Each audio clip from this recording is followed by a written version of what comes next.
Get to know all your favorite VRChat DJs all in one place.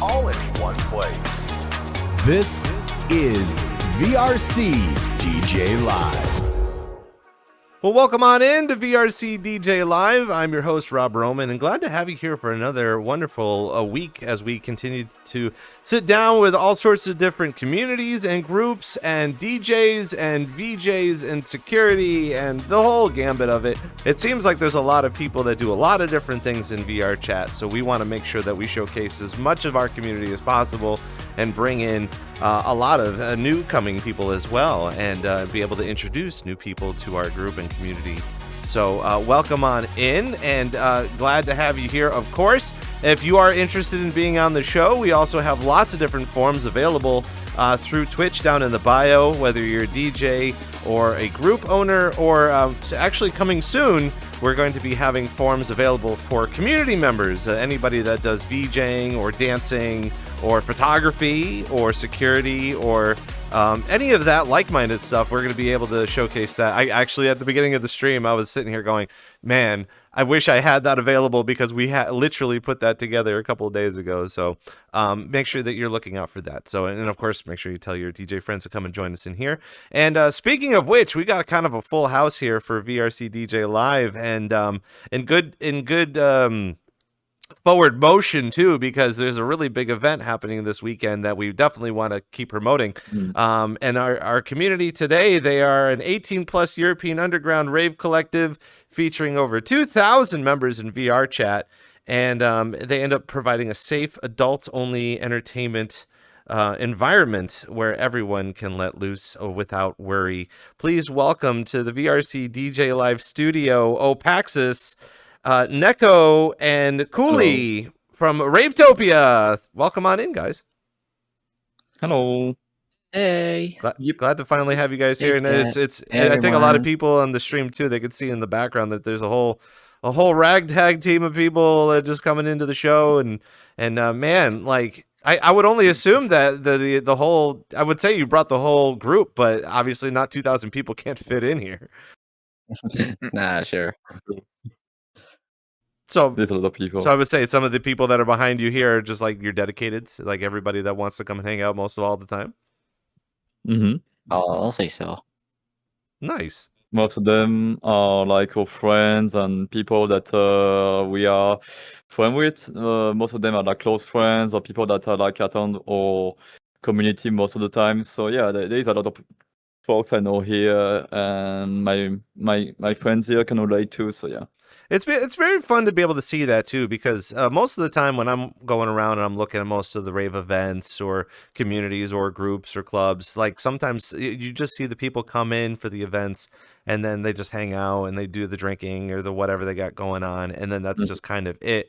But one of the things that we have been kind of talking about in and out of the show is just the fact of like being able to have a space where you could do that, but there's so much more to it. You know, there's more like friendships and being able to work with each other, or maybe even learn off of each other. I know one of the heavier topics that we were bringing up earlier this week is everyone's aggravation over Serato and Record Box and the DJ stuff.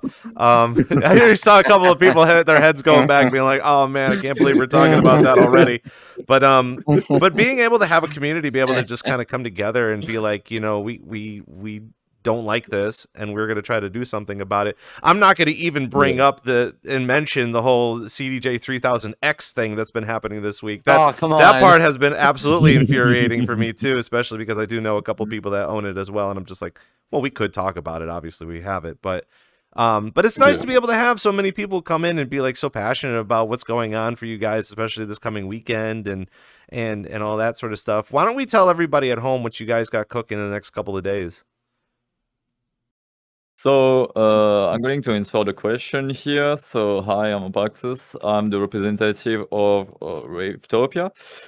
We are organizing a 3-day festival in like 2 days from now on, or one, two. Actually, no, it's going to be tonight. Tonight, yeah. Literally next night. Yeah, next night, exactly.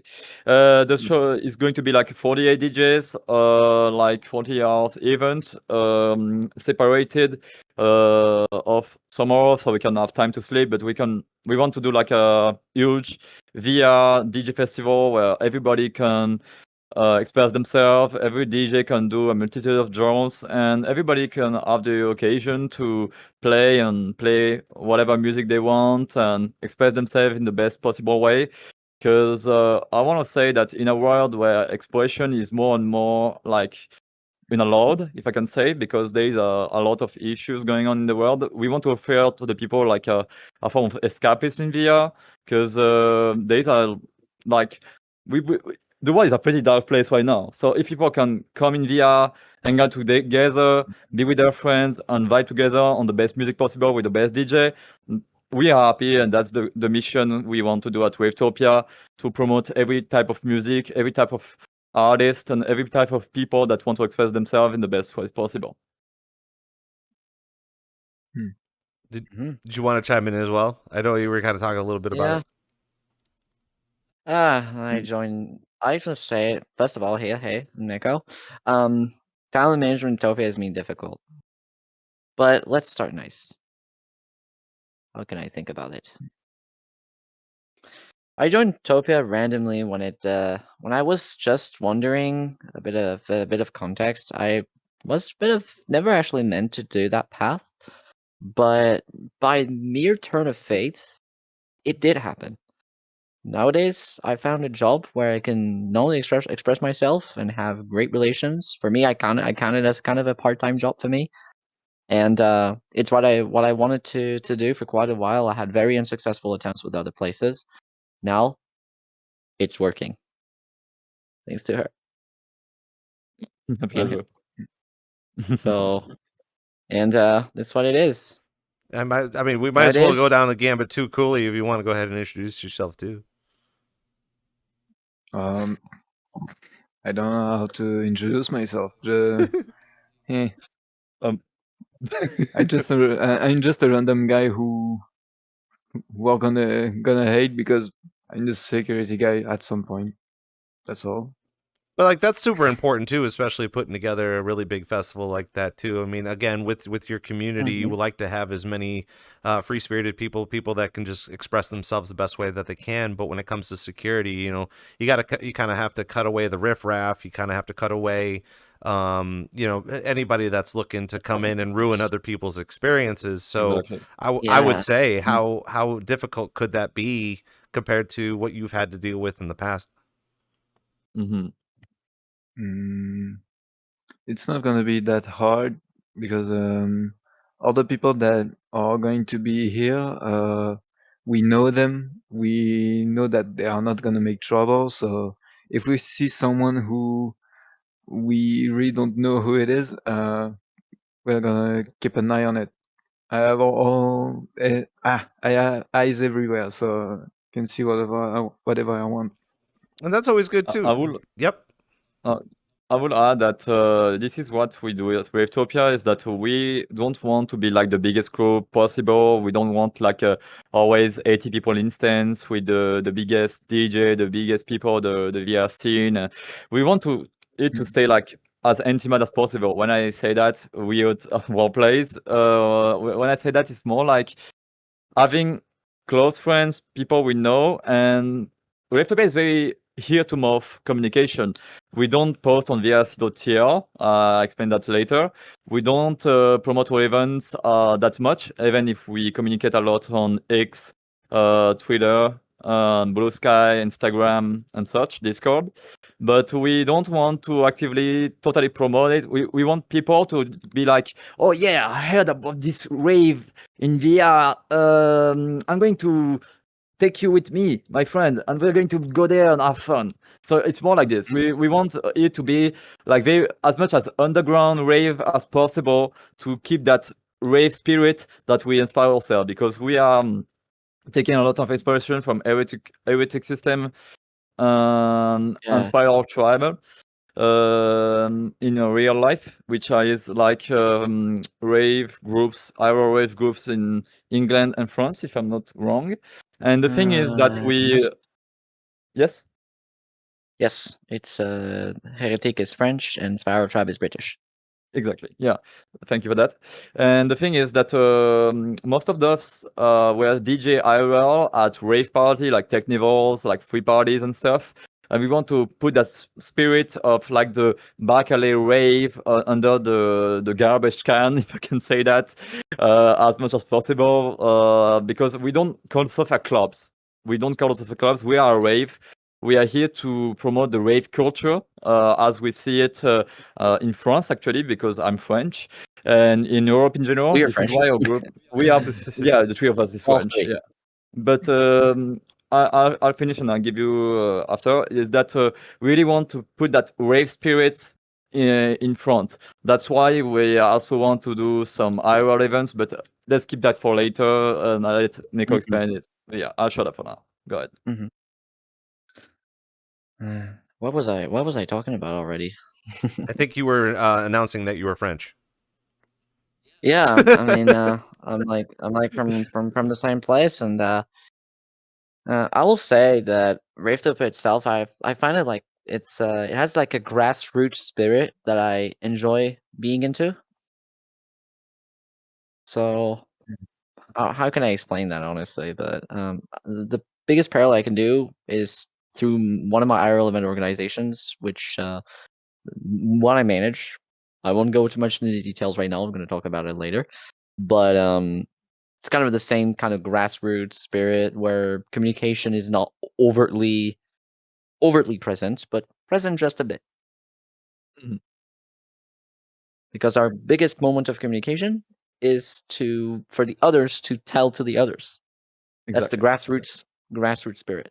I want to take a quick moment because you did kind of say a little bit of a trigger word, which was underground. And in VRChat, there always seems to be like I would say a whole community, a whole group. I keep going back from community and group, but like there always seems to be room for the underground. You know, there always seems to be a lot of different events, underground events, and it seems to be a very popular thing. And while I feel like a lot of the DJs, we're starting to kind of roll into much larger projects, much larger scenes, much larger everything. But the sense of underground is always still kind of a really big thing here in VRChat that people want to keep sacred, kind of a thing. And that's one of the many different topics that we try to touch upon on this program is while we want to get people to succeed into creating a profession or go professional by trying to make some money or do larger festivals or something, there's still that sense of underground that there's still people that want to keep VRChat DJs collective, you know, as this underground thing. So while Ravetopia is still kind of an underground thing, talk to us a little bit about how you want to keep that idea sacred, and at the same time, do you find there any challenges within the VRChat scene that that hinder, you know, the fact that because again, a lot of DJs in here, they want to grow, they want to do other things, but at the same time, they want to remain a little bit underground, and the things that we do in here is kind of an underground thing. So if you want to start talking a little bit about that. I will answer this. So this is an interesting question, Romance. The way we see ourselves at underground is that, like some clubs that you know, like Club or some other space that are very similar to this kind of clubs, we try to promote like some experimental music or some music that are not like played in like normal club. When you go to a club IRL, I'm a huge raver IRL, so I go to a lot of places. I am on the near the Mediterranean Sea. We have a lot of place where you can have music. I call the difference between underground DJ and like a quote unquote generalist Mainstream. DJ. The thing that the generalist DJ we play like the top 100 charts, play whatever is on the radio or mix it live and to please the audience. The underground aspect that I like is that people here are not here to necessarily play what people want to hear. They play like music, like there's a lot of drum and bass DJ, techno DJ. It started to get more and more popular. Some are more into hardcore, some are more into like techno with the K. There's not Like just we DJs also. There's go like ahead. artists Go too. ahead. Yeah, Yeah. there's artists as well. In Topia, like I'm personally a music artist, and most of my sets are part of my music library. So of what I do, but what it is, it's there's artists, a lot of different genres you won't see in a mainstream club. You would go randomly at a weekend, Yeah. basically, not your And average weekend club. exactly, and I will add that the underground space is also in the aesthetic of Ravetopia. So the official word is not like officially released because I'll talk to Oh this my later. god, We had a lot of tech issues that like the whole world got corrupted on Unity. I'll explain that later. So nice. for the Unity. festival, we are like venue-less, if I can say that. But we will try to fetch that out today.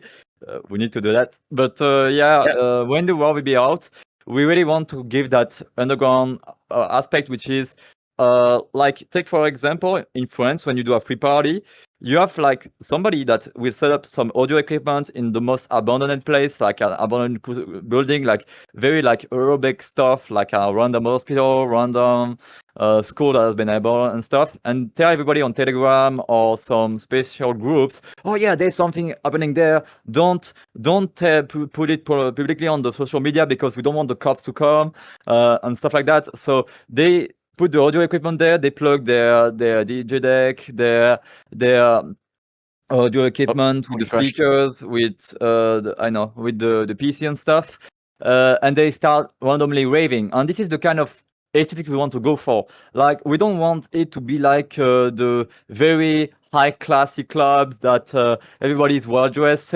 We like to have I'll be blunt about it, like the very rave aesthetics, like with ripped shirts, people with smoking some stuff, drinking, being wasted. Like we don't, we also on that we promote harm reduction. We don't want to necessarily promote people to be always drugs, always on alcohol and stuff. But we want to promote like this aesthetic of you can be yourself, just be yourself, and totally do it. This is why the logo of Ravetopia that you see on my chest is half trans and half like LGBTQ plus community, because we want to be like a queer community that promotes this kind of just be you spirit. In a world that is more and more dark and more into violence, into a lot of tragic events, we want to be a space where people can escape reality and together do great things, because the world we all want a place where we can be at peace and do some stuff together. We don't necessarily feel that we are in danger, because the big perk, I would say, of VR is that you are in your room IRL. So you have your headset under the face, there's nobody around you, so nobody can if I do like a comparison with the IRL raves, nobody can like put drugs in your drink. Nobody can actively hit you or try to sell drugs to you. Like your consumption of substances and what you do is really up to you. And that's why I like VRChat, because it's like if something happen, this is like, I won't say like your fault, but this is your responsibility, because you are in your room and you are in control. You can't have issues in VR, and if somebody annoy you, like in like real life, you can just block them and just like mute them and stuff. So this is why VRChat is a really great place to rave and to be your best self, I will say. Yeah. Yeah, Mhm. and a lot of that too, and it's interesting that you bring up all these points too, and something that I think a lot of, for me, I live in America, I live in the United States, so our culture over here is much different than it would be as European culture, and that is something that I actually got to experience about a week ago. I was over at Four Seasons out in Amsterdam. Oh yeah. And Four one of the Seasons. thing about that Ooh. that festival, which, well, there was many things about that festival that were all very interesting, was just that fact too alone, is that yes, you can get anybody from any part of the rainbow there, literally. And and also in Amsterdam, I think a lot of people do not know unless they go out there, is that you do have a select group of people that that do dress in different genders, and they dress for all genders. But there's a sense of respect there, you know, like you just kind of say, hey, you know, maybe you're going through a thing, maybe the way you're dressing up is how you represent yourself. And that's fine. Another quirky thing that we don't have quite yet here in the States, but at the same time, I don't think we're getting, is gender neutral bathrooms. You know, I think occasionally if you were to go to like an anime convention, they do have that sort of thing. But it was kind of a culture shock for me to go in there and just seeing every walk of life in there. And I'm just like, all right, I'm more focused to go to the bathroom now, so that way I'm not just like trying to, you know, figure out who's going to be in there or something like that. That's true, because there is a lot of stigma I see, like in the American society versus the European society. There is like a culture shock, because us European, I see that contrary to America, and it's especially more true nowadays with everything's going on. I don't want to get into politics, but you get my point. Like in Europe, it's more and more normalized. If you go in Germany, if you go in the Netherlands and in France, being like different is accepted. Having a handicap, having like mental issues, having like your own way of seeing yourself is accepted. For example, myself, I'm transgender. I see myself as a tomboy trans girl, so that's mean I don't have like gender dysphoria in my voice. This is why I have this deep voice, because I don't give a damn. But I take estrogens, I go to laser surgery, and soon I will go with everything for the breast, the body, and all. I'm not describing, but you get the idea. Nekohita here is non-binary. So yeah, the thing is that you can just be yourself and not be stigmatized for who you want to be. Because I'm a firm believer that gender is a social construct, and in VRChat, it's the best way to explore yourself. I'll tell a story about it. Like myself, before VRChat, I was a deeply, how can I say this? I'm searching the word. When you don't have a big view of the things is... Don't have a big view of the things. I'll say futureless or something. More like I was like narrow-minded, if I can say that. Like I was a guy. I was pretty like Catholic. I didn't believe in all the LGBTQ plus stuff. And what happened is that VRChat opened my mind on this. Like I seen so many different people for on the LGBTQ plus and rainbow side, that it opened my mind, and I started to relate more and more to these people. But coming from a small town with some people that are not the best people, well, you don't have the opportunity to meet new people. And the Rave community, area, and culture, and what we have here in VRChat really helped me to grow as a person. Nowadays, I dress like more feminine. I'm more myself, and I express myself the way I want to, and I don't care what people think of me, because I know better who I am. And this is why VRChat helped me. This is why VRChat helped me a lot, because if I didn't have VRChat in my life, I would have never been that way. So I really thanks VRChat for allowing me to open my mind and be myself the best possible. Because like I said, back then I wouldn't say I was the best person, and it's because I was with a bad group of people. But nowadays I have all of these people down there that supports me and allow me to be myself. They are like a little quote-unquote Rave family for me. So I'm happy to have a place where I can be myself. This is why we want to work with a lot of LGBTQ plus groups in the future and do some events with them. We want to promote like the way that in a world that it's more and more like you can express yourself, and it's becoming more and more dark, especially in Europe right now, and more in America with the big man on the house. I will say that it's more than needed to have a place in VR where you can express yourself, because the world is very dark right now. Yeah, it's very exciting for you to Very be able dark. to talk about that too. The coming into VRChat. I know earlier on for me, when I was dressing like her for a while, I don't have any means of switching genders, but at the same time, I feel comfortable in this skin. And I remember there was a time where like I had been catcalled a couple of times in my career, and I'm just like, oh, is this how it feels to be catcalled? And being able to live that out, it does bring on another level of I would say empathy, sympathy, a relatability Yeah. to that type of a gender construct. So and again, in VRChat too, there are a lot of people even bringing it up now to the fact of people are very interested in coming into VRChat nowadays to start raving. It just seems to be a lot of different topics that they're going to have to either endure or want to learn more about when they're coming in here. I know one of the most recent talked about stuff is just videos up on YouTube showcasing the rave community as a whole. And while some of that is a good idea, but there's also some people out there that are more like focused in on the alcoholism, the drugs, the sex, rock and roll, which there's a place for that. I mean, it's not anything that needs to be brought up. I mean, I feel like anybody that learns either how to do drugs correctly or alcohol correctly or engage in that type of activity correctly, you can have a really good time when you're doing that, but there's still a disassociation based off of the people that want to come in here to rave and feel not really intimidated, but like overwhelmed. They're overwhelmed by everything that we hear on social media and up on the internet too. One of the things that I want to bring up really early on, and again, we haven't had a lot of time to talk about this. I know when the age verification thing came up, we had a couple of leaders in here that were explaining the process and how that was going to be implemented within our community in general. But I would say that you guys are kind of the first 18 plus event that we've had on the show. So I kind of want to know where all of this lies with you two, because again, as you opened up, you did mention that for the next 3 days, it's going to be about the music. It's going to be about the community. It's going to be about the socializing and getting together and just having a really good time.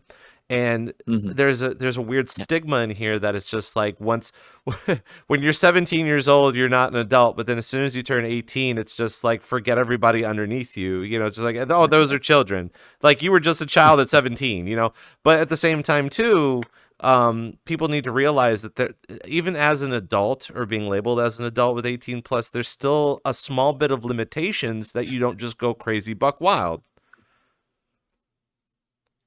Yeah, actually, this is a very interesting point of view. I didn't think it that way, but for Ravetopia, we are, of course, all the instances are age verified 18 plus. So it's not because we are quote unquote, like I heard a lot of time, a goon club. A lot of people told me that, but that's not how we see ourselves. It's more like we have safer work events, we have no safer work events, of course, and I will explain everything and the difference between that. But what we do here is that we want to put the DJ and the rave first. Of course, on our events, we only want adults. So this is why we don't want children around. On Albis, I'm going to address the big elephant in the room.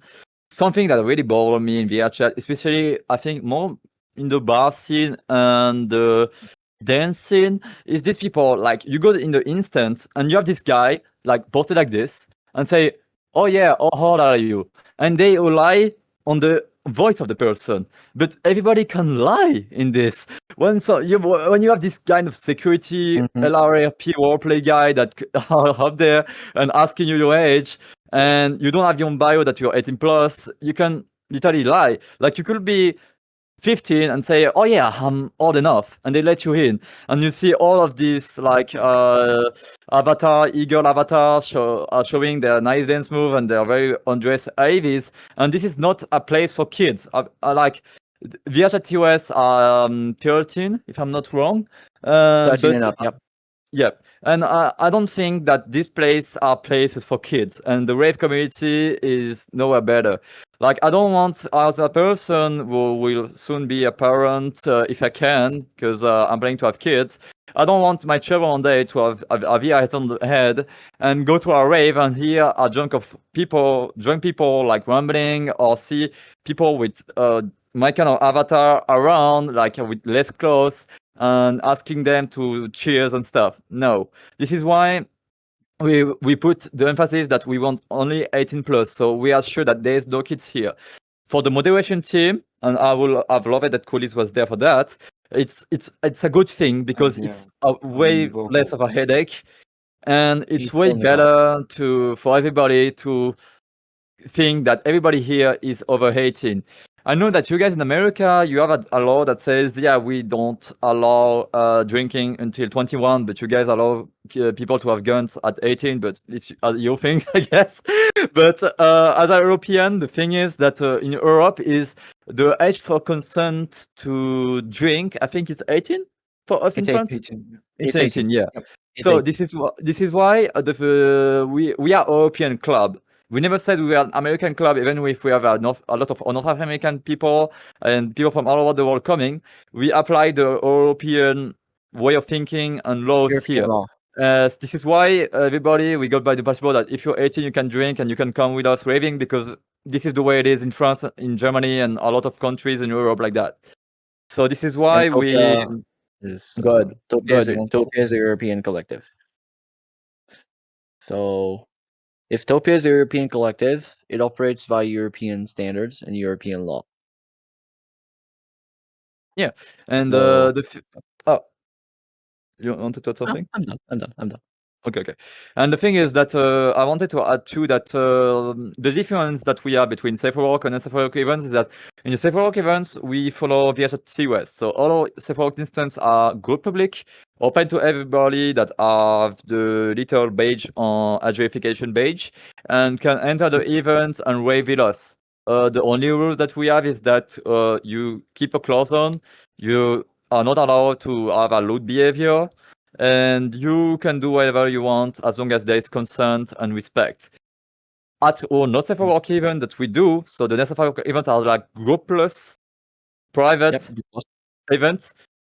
Here we allow everybody to express themselves the way they want. Think of it like a Burning Man type thing is, where everybody can do whatever they want, even being naked, even drinking, taking drugs. That's their thing, as long as they know what they're doing.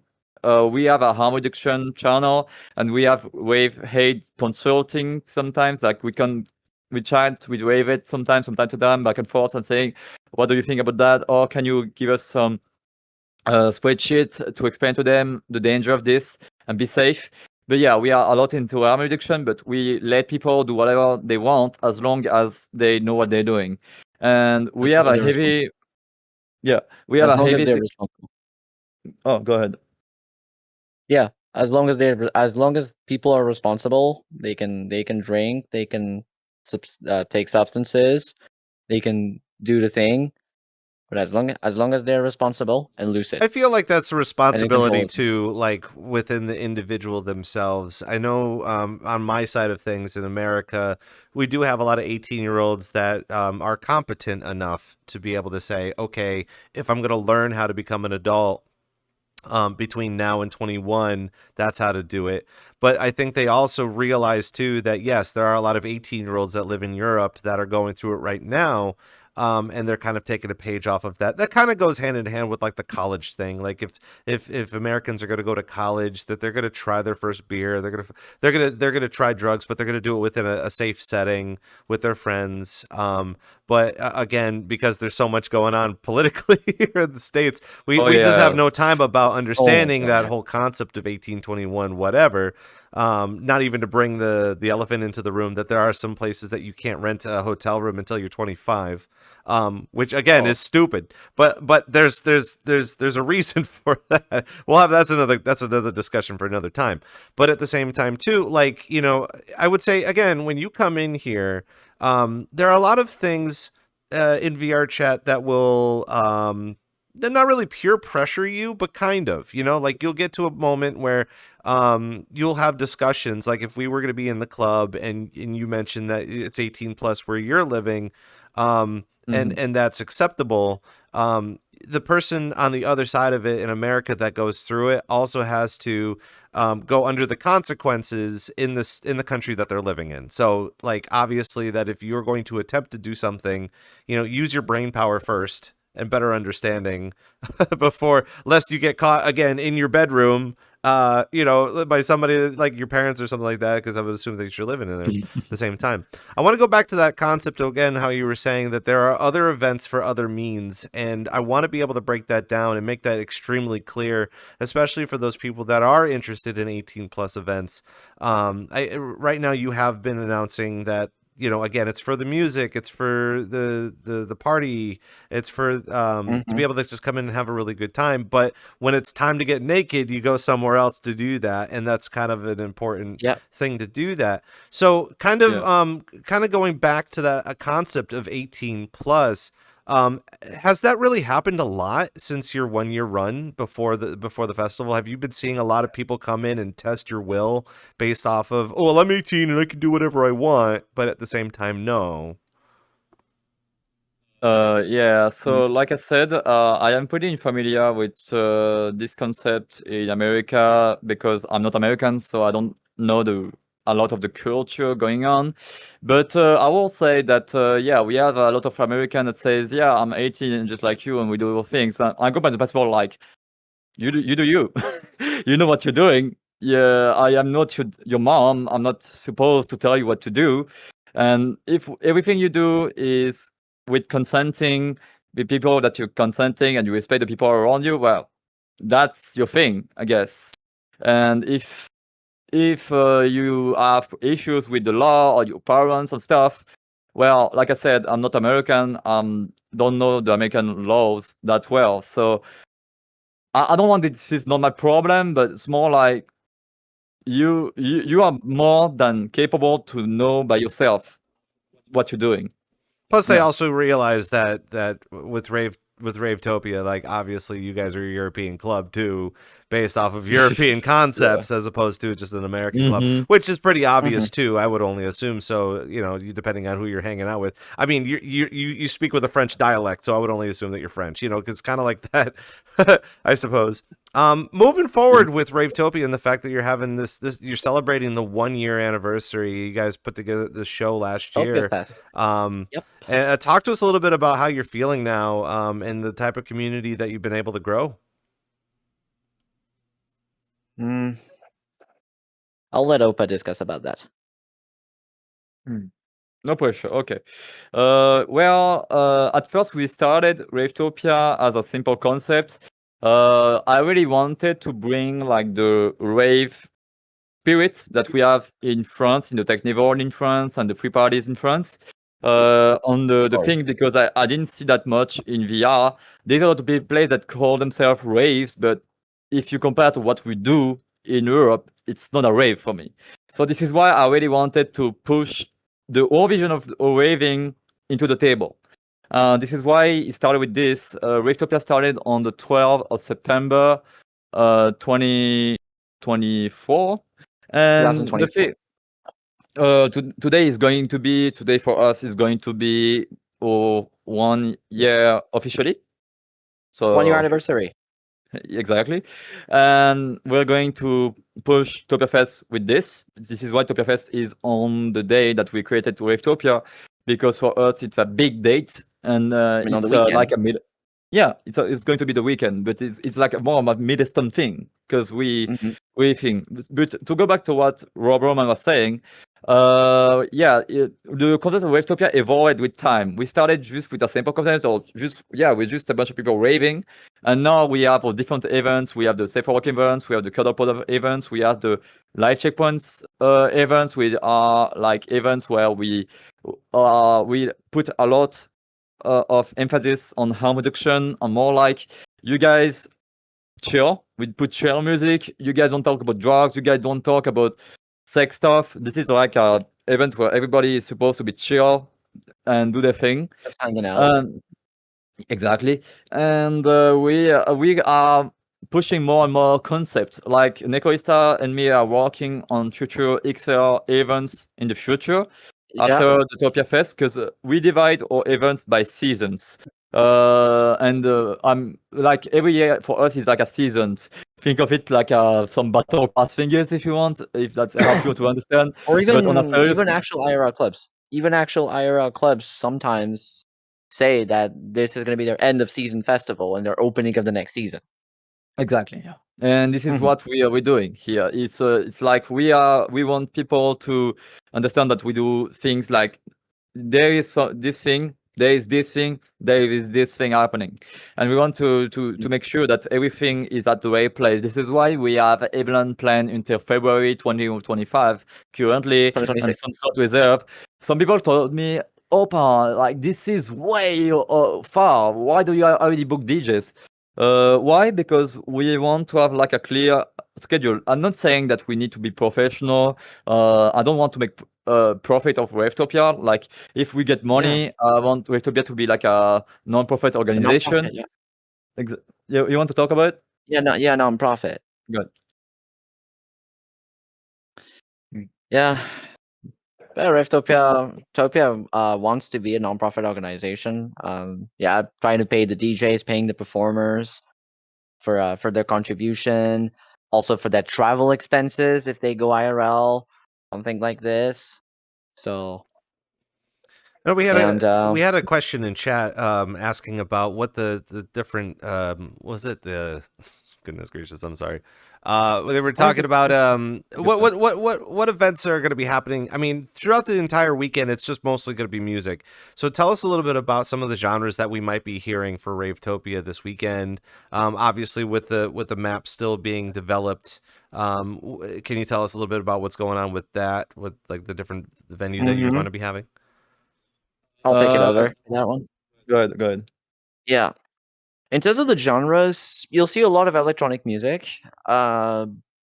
Mostly like electronic music that can be mixed on DJ decks but very few live performances. Sometimes we have, but you'll see mostly kind of techno, trance, hardcore, anything in that kind of electronic subculture, even dubstep, Hardstyle, DNB. hardstyle, yeah, drum and Yeah, all the bass. genre. Like you can see, like all the genre that can fit in the hardcore-ish things. Some DJ will also play some chill stuff. For example, I was thinking about Utami Atsegawa that will play like Liquid DNB, for example. And we have so many other talented DJ that will be playing for us. But yeah, the first day will be a safe for work event. So we will enforce like you guys are here for the music, you stay close and stuff. The second day, It's the tomorrow is NSFW going. one. Yes. Yeah. Second day is NSFW one. Yeah, and the third day will be like another safe for work event. So we have 2 safe for work day and 1 safe for work day. Yeah. Yep. Cool. Mhm. It's wonderful to be able to see all sorts of types of genres too, especially I feel like a lot of clubs are focused in on one specific thing, but in this particular case, as we've said before, understanding the different genres and just getting together and rave and feel comfortable with the people that you're with, and also kind of getting an understanding of what other people perform as well. I know one of the biggest highlights that I got to take away meeting up with you guys earlier on this week was we had about 8 people here in the instance to take pictures, and you were like, "Oh, everybody's a DJ," and I'm just like, "Oh, okay, cool." So I guess we could probably just open up with this too. Is that like, despite having a lot of people in your community that want to do other events and stuff like that, what is the ratio of the people that are in your community that either want to start DJing, and how has that process kind of been compared to the people that want to grow as a hobby DJ? I can take over with this one. Good.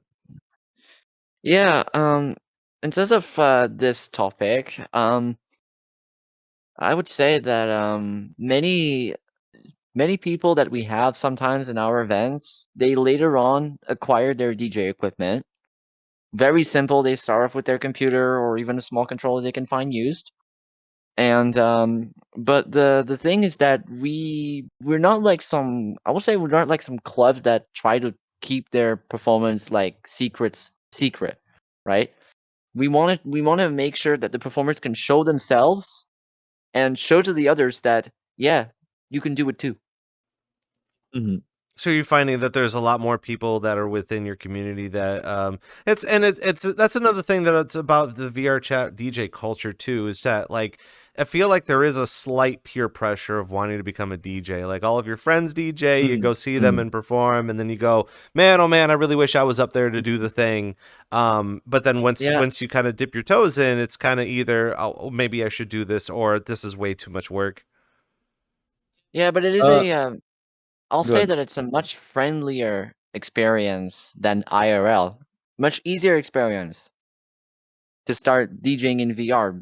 It's far easier. There's less budget, and the atmosphere of it is less.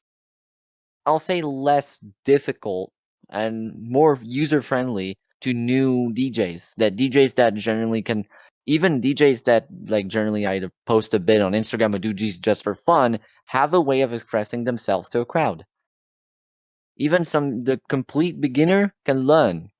Mhm. I was barely DJing in my free time before Topia. Now, when I have the opportunity to do it, I perform. Exactly. So, it got me into that as well. So, okay. I will say and add to that for me, I started DJing recently, like in December. I got pushed by this like DJ culture that says, yeah, my friend is a DJ, so I want to be a DJ too. So I feel that on so many ways. And at Ravetopia, we want to give a chance to everybody. One thing that I really hate in VRChat, I'm not giving names, but those elitist clubs and rave groups that are like, Oh, you need to feel like a excuse my language, but like a fucking form that say, oh yeah, I do this, I have this controller, I use this program, I DJ since this moment. Like, come on. If you want to DJ for a place, you don't need to feel like a government document. This is why we gave everybody a chance at Ravetopia. We have a first come first serve policy. So when we open the slots, it's more like the first come to sign up, get the slots. And this is how we do it, and since the beginning, because I want to give a chance to everybody, the old timers and the new ones, because I think that everybody has a chance to shine, and I want Ravetopia to be a place where people can grow as a DJ. Like, imagine that you are a new DJ, like you don't know the ropes, you don't know how to do a transition very well, you don't know which yeah, song to just beginning pick. out. It's okay. Yeah, exactly. You're tiptoeing into it, but I want Ravetopia to be like a first step to it, so we can push them to bigger venue and club. Think of it Yeah, like I would be glad and more than glad to hear that somebody because of us will be playing for Shattercon IRL or some big event like Four Season just because of us, and started with Ravetopia and maybe actually even IRL gigs. exactly, yeah, And maybe even IRL gigs. That's the thing. Starting basically it allows the VR DJ it allows any kind of bedroom DJ, as I said, to have their first crowd and to have their first fans and exactly. perform in front of people You know, we think a lot of in a more user friendly we way. think a lot about this too within the VRChat rave scene, and it's hard to kind of identify.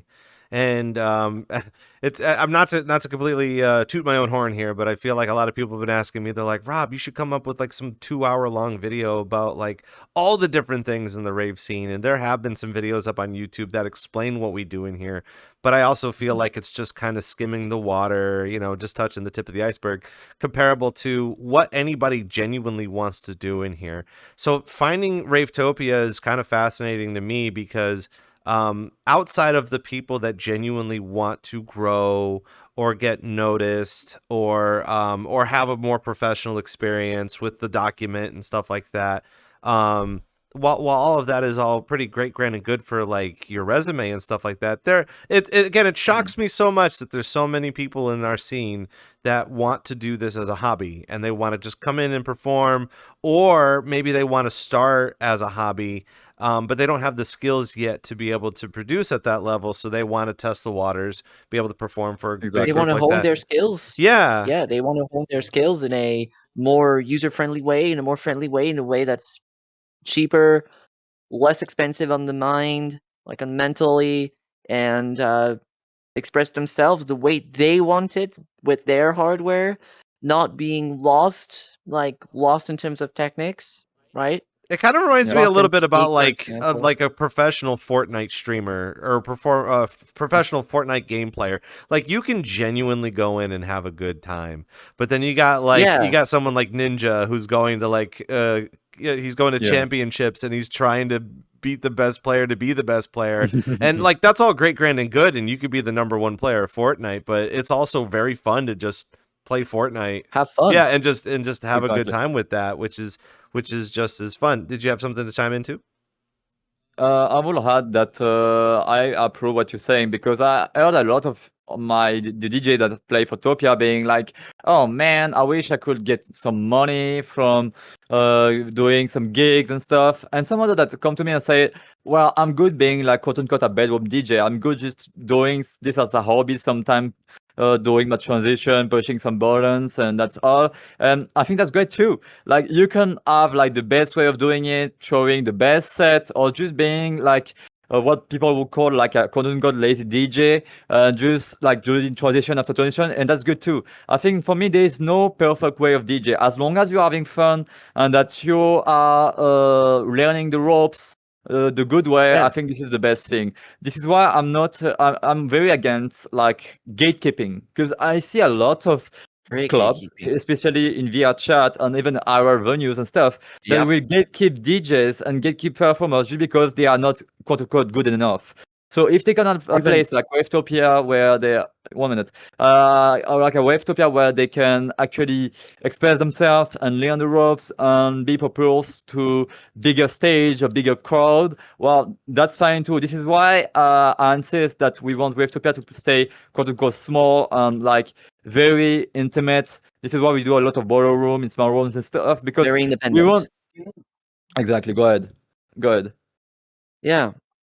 Ravetopia being needs to stay kind of independent for people to enjoy DJing as a hobby.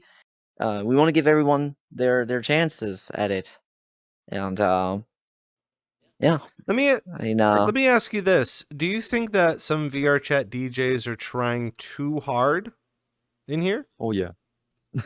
Oh yeah. yeah. I mean, it depends. But too hard is I'm gonna say too hard is never too hard. You have your way of DJing. Do it your way. So true. And if everybody could say that, that would be amazing. Because I hear a lot of A-listers of VRChat, if I can say A-listers here, in the way of them saying themselves, that says, "Oh yeah, I'm a good DJ.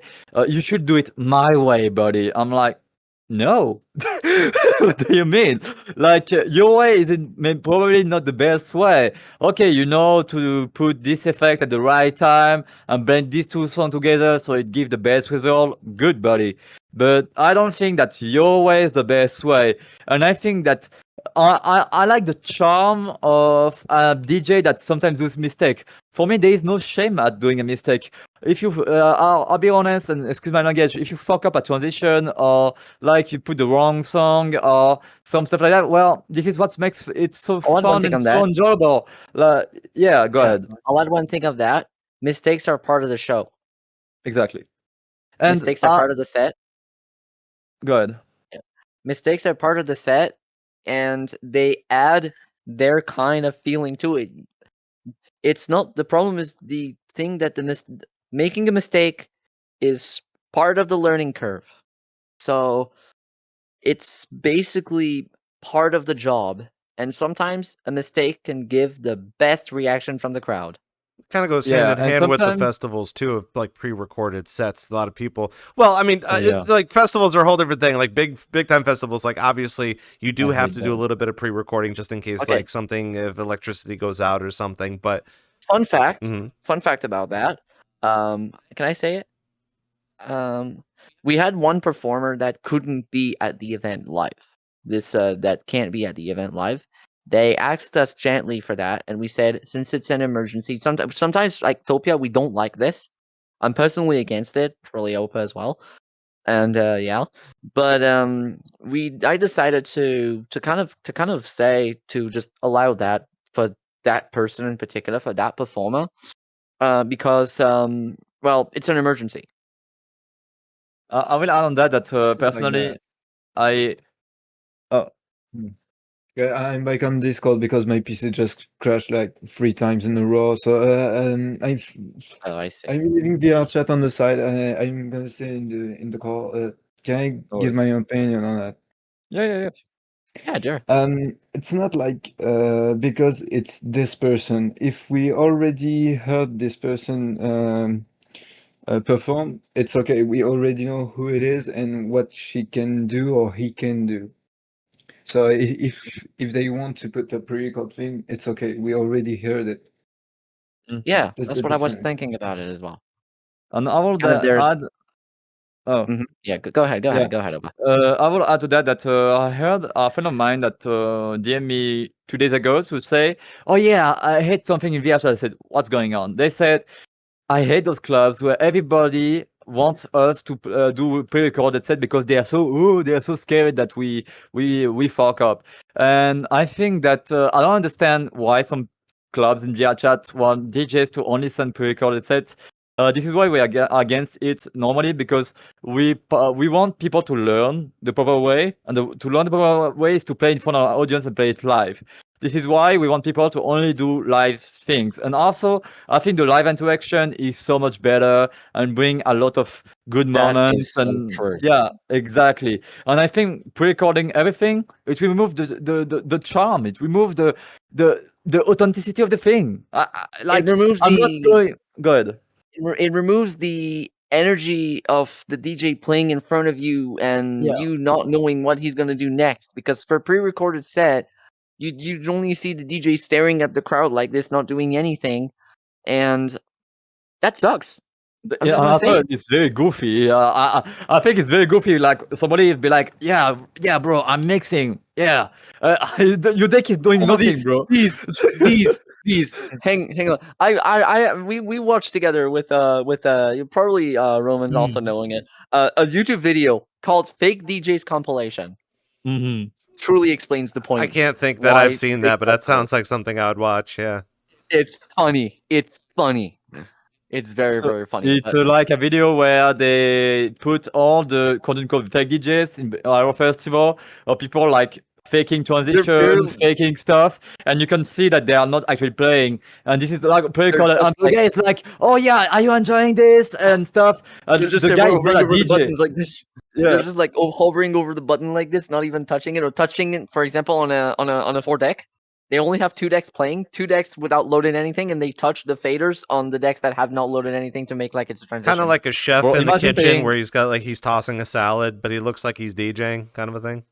Yeah, imagine paying a $60 ticket concert just to watch somebody pretend to play. I would hate that. This is why I like the Yeah, authenticity. Good.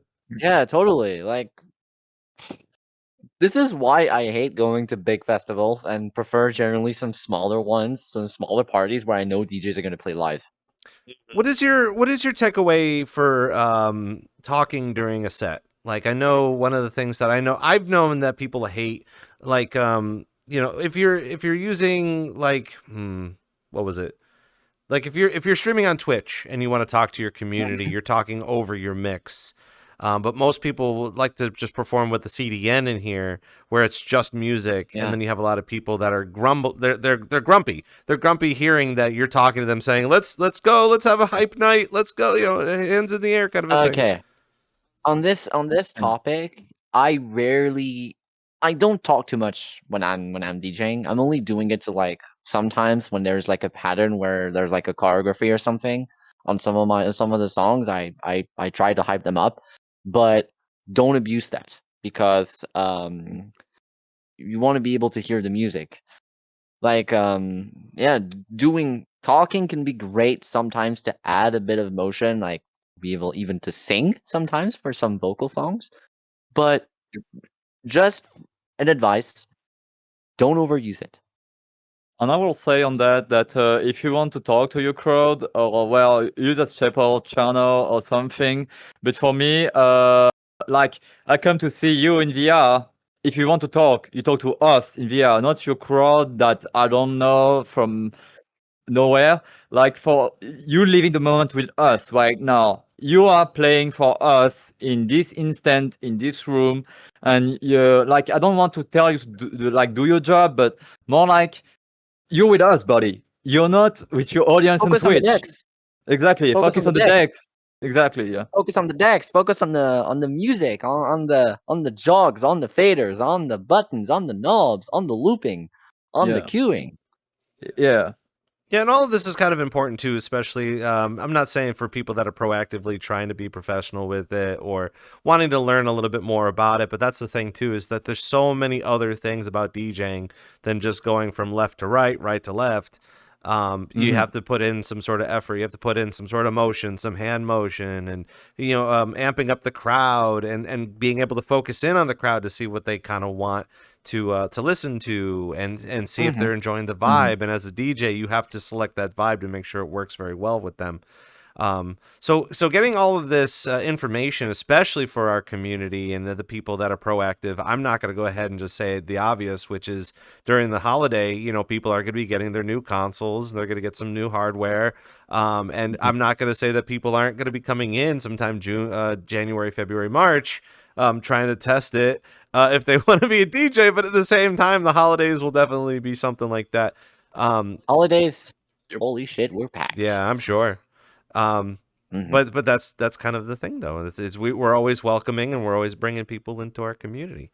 It's VRCDJ Live, and we're sitting here with Opaxis and Neko from Ravetopia. We have Cooley as a ghost in our heads. Cooley lives rent free in our head. But of course, this is a live program, and we've got people we've got a bunch of people from your community in the back.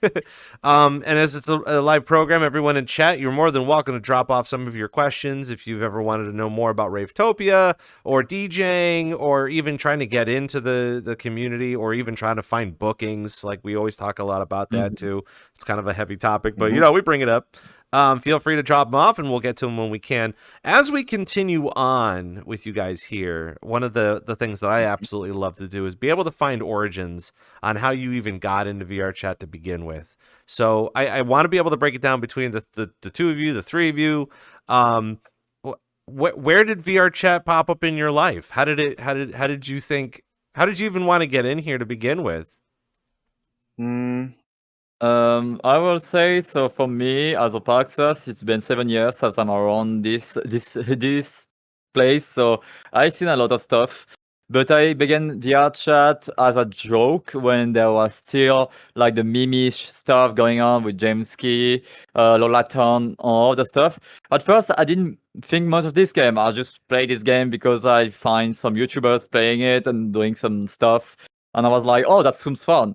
And the more I digged into the game, the more I got, let's be honest, addicted to it. I got addicted to this egoistical feeling of saying, oh, people notice me, I want to talk to me. Because I be honest, I am somebody who has borderline personality disorder, I'm autistic, I have ADHD and OCD, so that's a lot, I know, but I'm diagnosed for this. And so I don't go that much out. The only times I got is to go to Rave with some our friends, but that's mostly it. And VRChat helped me as a person to be more social and going out and be more expressive.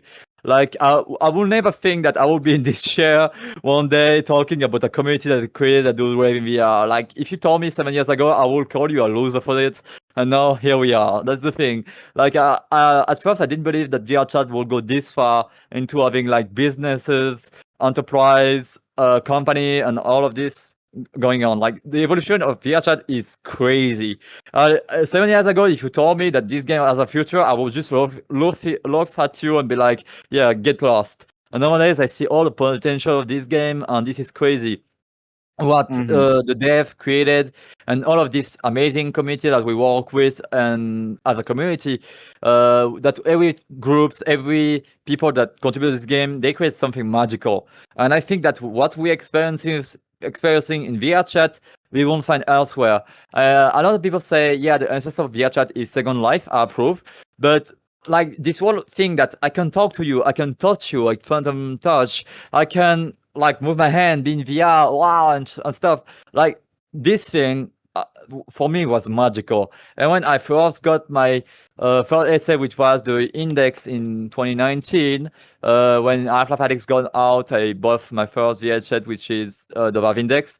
I got so flabbergasted by all the potential of it, and now I have like a Quest Pro on my desk right there with face tracking that I don't use tonight because, well, I prefer to be in English Okay. for this kind of stuff. And the mic of the Quest Pro is ass. Let's be honest. Totally shit. Yeah. I'm still Totally looking ass. at the Beyond 2. On mic. I know a lot of my friends have the Beyond 2. I'm friends with Topper, and Beyond 2. I talked with Topper yesterday, and they told me about the Beyond 2, so I'm tempted to invest into it.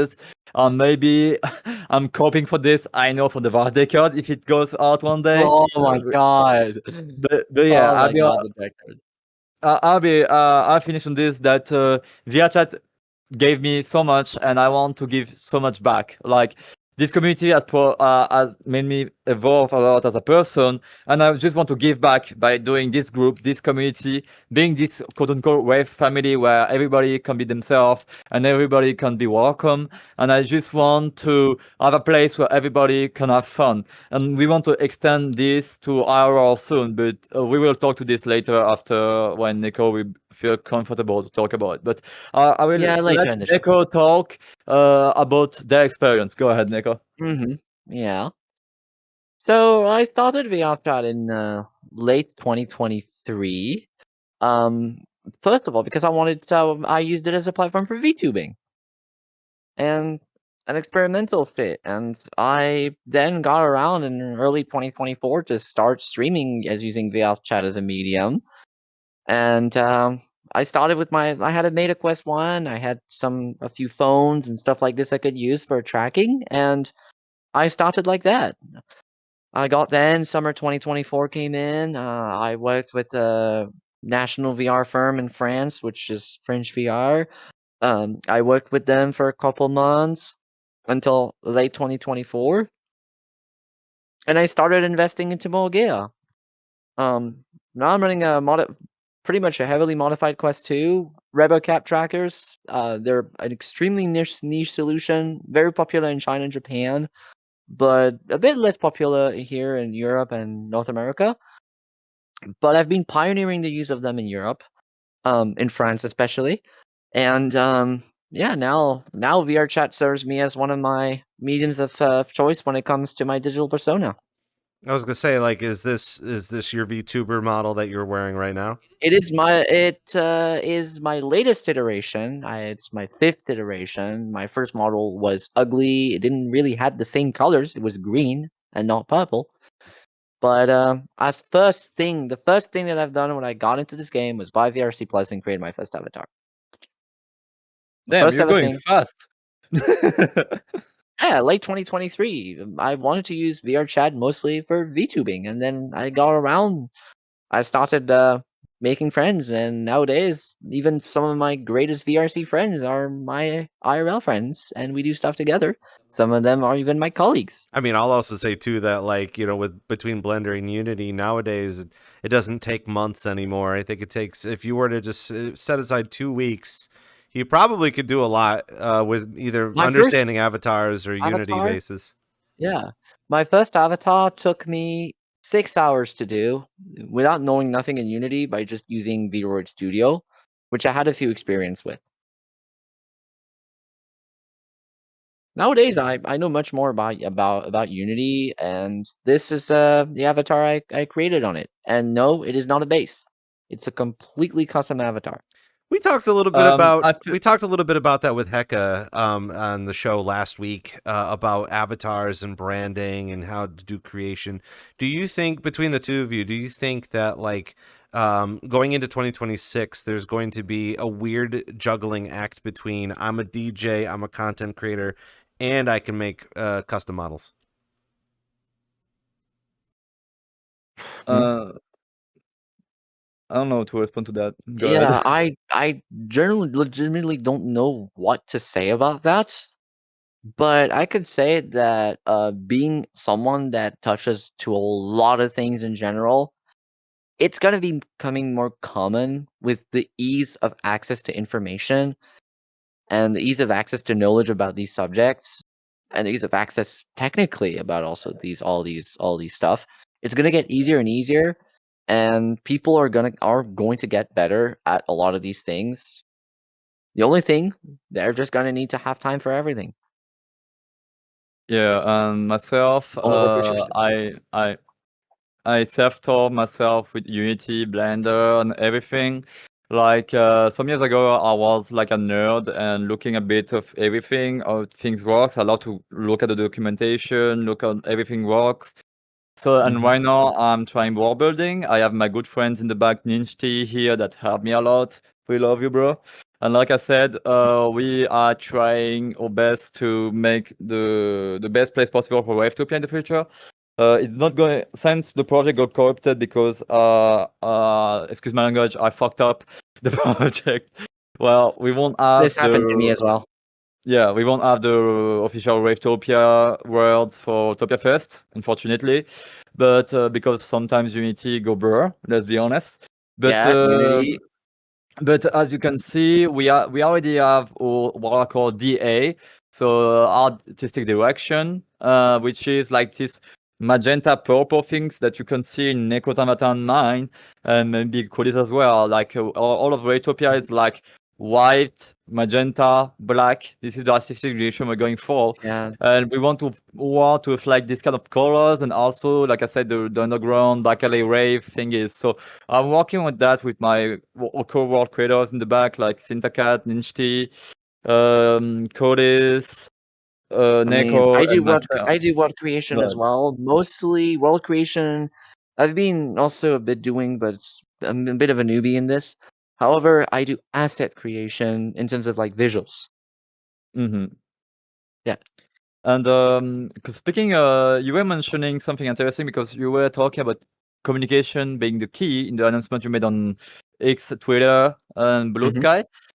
So to tell me about myself, I have a master degree in communication and information, and I studied like social networking, and I did like a memoir on economic intelligence. So the way that people can do social networking with each other and connect with each other. So I have like experience in the field, and this is why I don't want to congratulate myself, but we're doing so great with Ravetopia in terms of communication, and I would love to share my expertise and what I know to other group leaders as well, because in 2025.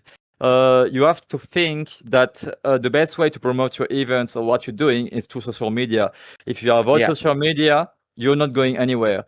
Like soon we will plan some our events in Ravetopia with Topia Fest 2026 will be IRL. Yep. I can tell you that in France. XR and IRL. Yeah, and we want to do like a communication 6 months prior because so to be transparent with you guys, for Topia Fest it was a 4-month project that we will see how it's going to be. We will learn from our mistake, obviously, but we started this project in late July, if I can say that. I started booking the DJ in August, but the thing is that 3 months, sorry. And the thing is that we beginning the communication on Tokyo Fest like 3 months prior. We started working on the poster 2 or 1 month before, and we are trying to promote it around. Like we tell our friends, tell your friends about it, because I think as a communication expert, you can have the best poster, you can have every social media ever. But the best things to promote your events is move to hear communication. Like going to your Yep. friend being like, yo, I heard about this Yo, event there's that's this going to thing. be. Yeah, exactly. This is the best way to promote your thing, is that to speak to your friends about Always it. has been. Yeah, you want to have a word on that?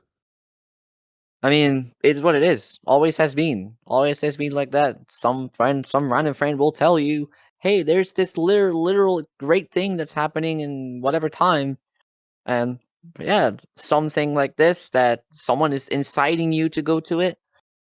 It's That's you're better off doing it rather than just seeing it yourself and like saying, "Yeah, I'll pass." I will add on that. That's interesting because this is all in France and Europe. Raves are organized like illegal raves. If you go to any technical or free parties in France, it's only moved to here because they don't want to attract the attention of the government and the cops. It's very political. It's very stuff like that.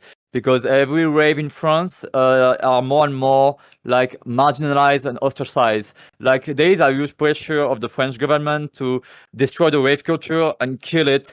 Like the Ministry of the Interior recently said that it was a danger that we have ravers around that destroy the plantation, the place they are going in, and they are trying to frame us as drug addicts, sex addicted maniacs, and all of this shit. I can say it.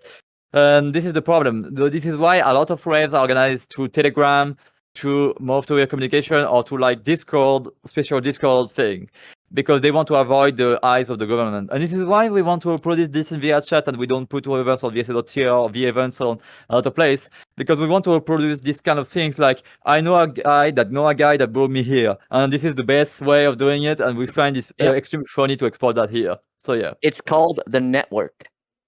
exactly. Yeah, Networking. just being able to network. And I know we're going to talk a little bit more about it because it just seems like, and we've said this before at the beginning of the stream. Well, not the beginning of the stream, but the beginning of when we were getting to know each other at the beginning of the week, about how passionate you are about being able to communicate all sorts of different avenues and all sorts of different things. The one thing that surprised me the most about Geopaxis was the fact that you were able to post a lot on YouTube. You post a lot on social media. You're basically on every social platform. And being able to keep up not only with that, but with Ravetopia and everything with your streaming and stuff like that. It's all busy. And I think a lot of people, when they come in here, they see that you're supposed to be doing that, but they're just like, well, I'm tired. I'm not going to do it, or somebody else should do it. And you're like, no, you have to be the one to do it. So I want to talk about that coming up in a little bit further on down, but I want to kind of stay a little bit on topic about like how you guys got in here. We were talking a lot about how you were able to find VRChat and find your role in VRChat. It's going to be a little bit of a bumpy road, hard kind of question, but like, tell us a little bit about how you were able to experience the rave scene in here. What got you invested in the rave scene? What inspired you about the rave scene to even start this project? As the founder of Ravetopia, I think I'm going to take that question.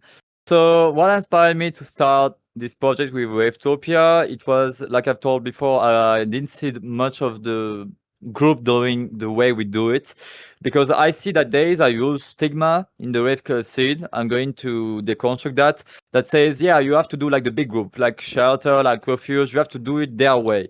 And for us, we were more like, scratch that. We're going to do it always, and we are going to do it by all rules, all way of doing it. This is why we are one of, if not the only group, to be honest, to not like, I'm going to address a big elephant in the room. I'm sorry, but I think that I really hate on VRChat currently is the witch hunting. I see a lot of groups, I'm not going here to give names, that put a lot of lists to say, yeah, this DJ bad, don't have them playing at your venue.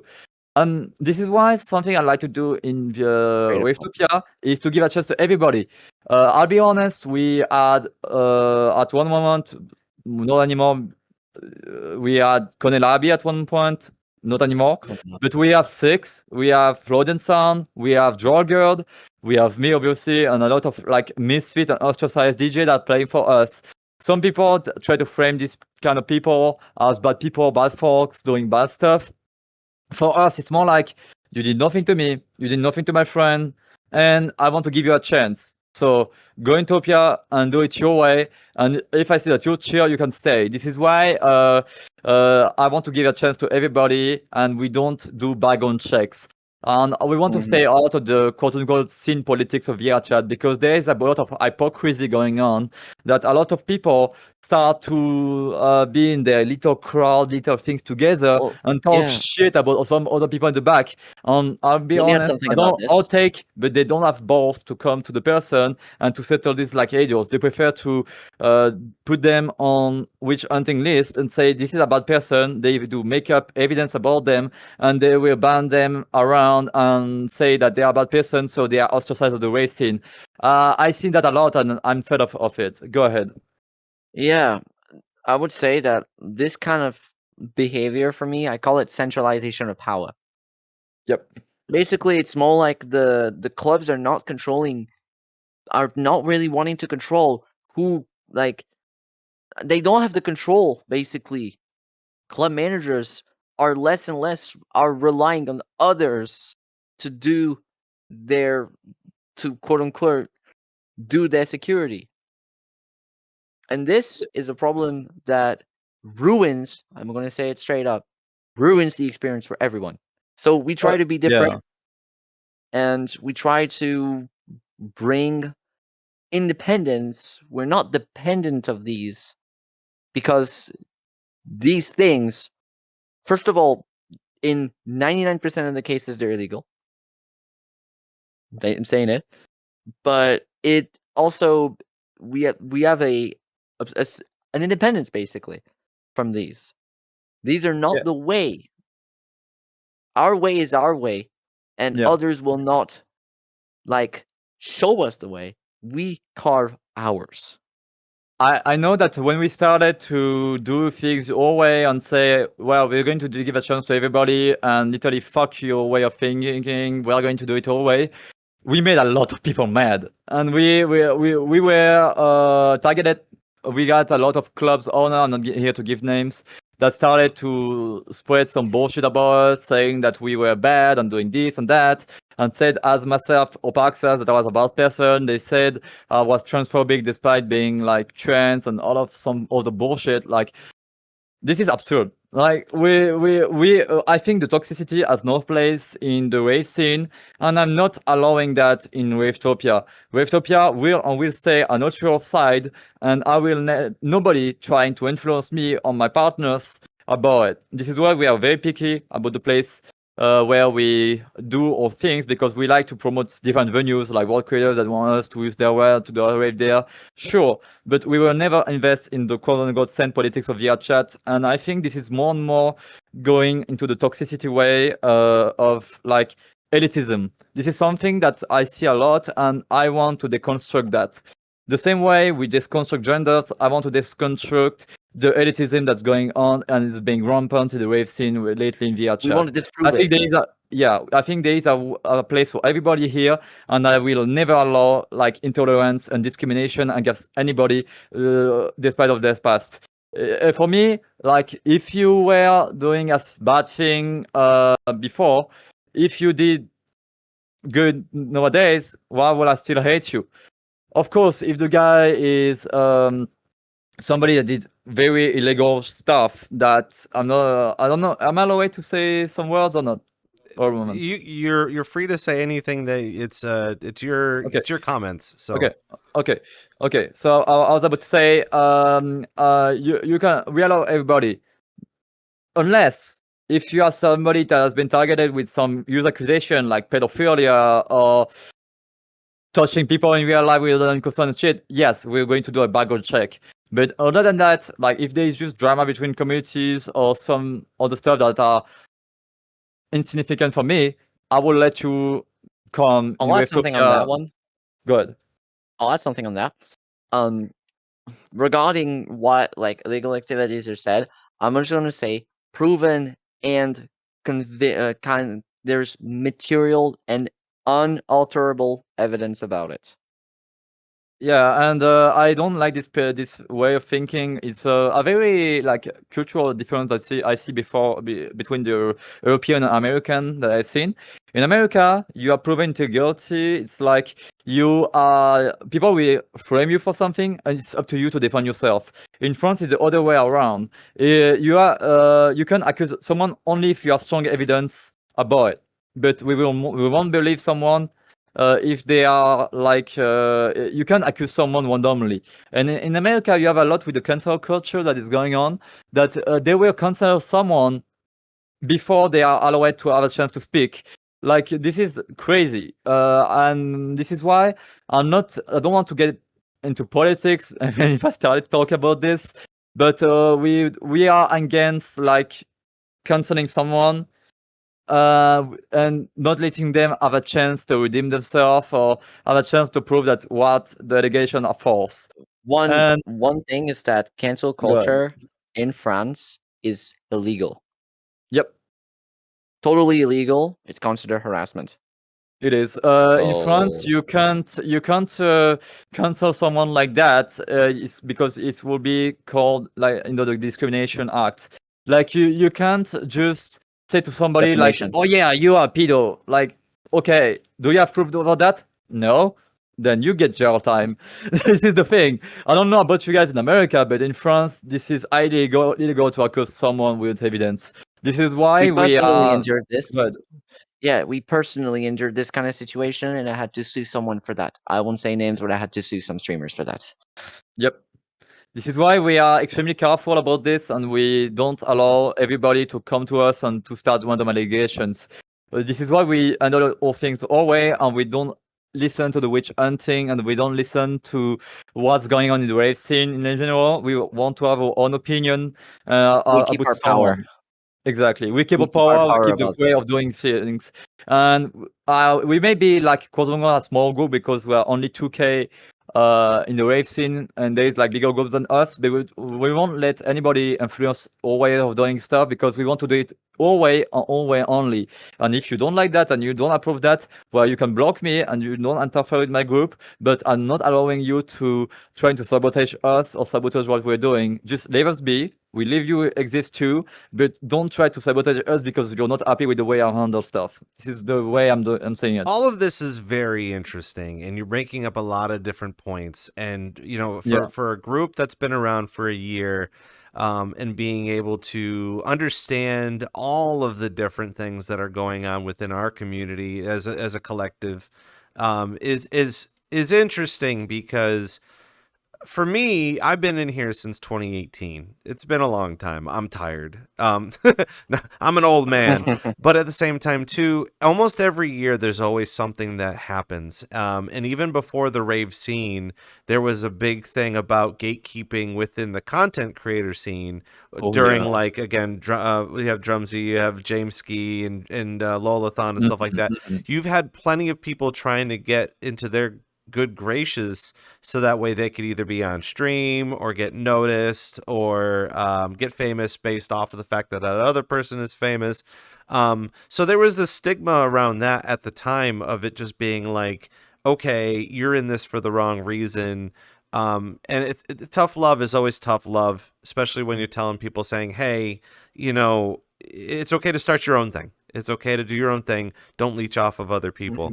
Fast forward into this time now where it's just like, it's all playground. It's all playground rules where it's just like, oh, you called someone something, or I don't like how you look or how you operate or your ideals and stuff like that. We are getting to a point where we have tons of communities that feature specific different things that you can genuinely go either create your own thing or be a part of that thing. And cancel culture doesn't help, obviously. I will say, I think, I can't speak for all Americans, but I feel like everyone in this room, when it comes to cancel culture, it is just basically because we're all tired of just regular peer pressures in our regular world anyway. It just seems like things are moving too fast, and I think everybody is... you know, they're pointing blame at everything and it's tiring. So we're all tired and we're just like, all right, like, can we stop just being so straightforward with this? Obviously that is a huge topic in VRChat to begin with, and we'll carry on with what you said in a moment. But one of the other things that we also have to realize, and it's something that everyone is going to have to stomach sometime, we've already started to identify within our communities, and that is the shift of ages. We're shifting. Several years ago, 5 years ago, it was based off, like, you know, again, the 30-year-olds of today used to be 20 years old, like literally 5 years ago, and they had to kind of deal with their mid-20-year-old angst compared to their 30-year-old angst, which is so much farther on. Where you're in your 30s and you look back and you go, these damn kids, they're out there being reckless and, you know, 6'7", you know, whatever they're doing. And then the same thing goes with like the 17-year-olds going into 18. They're looking back and they're saying, oh, these damned kids. You were just a damned kid beforehand. Did you just become an adult and, you know, a year later? Exactly. It's bound to happen within our community. It's frustrating, I know, because of the fact that, again, you do have a lot of people in our rave community that are proactive within the larger scene, that want to get kind of close within the larger scene. They want to know the owners. They want to know how to DJ. They want to know the cool DJs, so that way they can say that they've done that, and they go for like a power move or something. But when it comes to also all of the accusations and stuff, I feel like, again, it's a very bold statement, but I feel like we're kind of revisiting the old times of like back in the 90s when if you didn't Oh if you yeah. didn't approve of something, you would say that that's gay. And like that's not the way of saying it. Like like you can't just do that and just, Yeah. be on your way with it, but at the same time too, like you got so many people that just I don't know if they're not smart enough to use other vocabulary or have a better understanding of what they want to say. One thing I started to notice is that nowadays, if you don't like someone, you will just being called them names like, "Oh yeah, I don't like your clubs. I don't like you, who you are. You are a Nazi." So everybody, oh nowadays is a Nazi. Okay, go on. Like this is the thing. Nowadays we call people names like being a fascist, being a Nazi. Okay, cool. Like this is not cool, but what like people just call you something just because you did a mistake before, and don't have any idea what you are. They will just call you like names and saying that you are that, so they can frame you and tarnish your Yeah. reputation. They don't even care of the damage they are doing. Also, They don't even care if you also, are suicide. Go yeah. ahead. Also, another thing, but I'll let Opa finish about that. I wanted to talk about something that was related. Um, there is also a big problem with omission of context. People Oh yeah. nowadays just skip over the context of things sometimes just to frame someone the way they want it, but they forget the most important. I'm going to say something. Is that about that? I had a friend before 2 years ago. Mhm. I will. He was in a campus in a university, and the guy had some like he was doing his thing, but he wasn't liked. And I seen something outrageous happen. So this guy was just having different political thinking, different views on the world. It's their views. Everybody has their opinion, as long as it's not illegal. He was called a fascist and framed on the social media by a lot of people just because he did one mistake, which was having an opinion that differed from the other people. The guy was so much depressed, he killed himself. So well, the point I'm trying to make is, even in VRChat, some people don't think about the consequence that it can have to tarnish somebody's reputation, call them names randomly. And this is one thing Yeah. I've started to notice a lot in some toxic clubs and toxic Rave groups.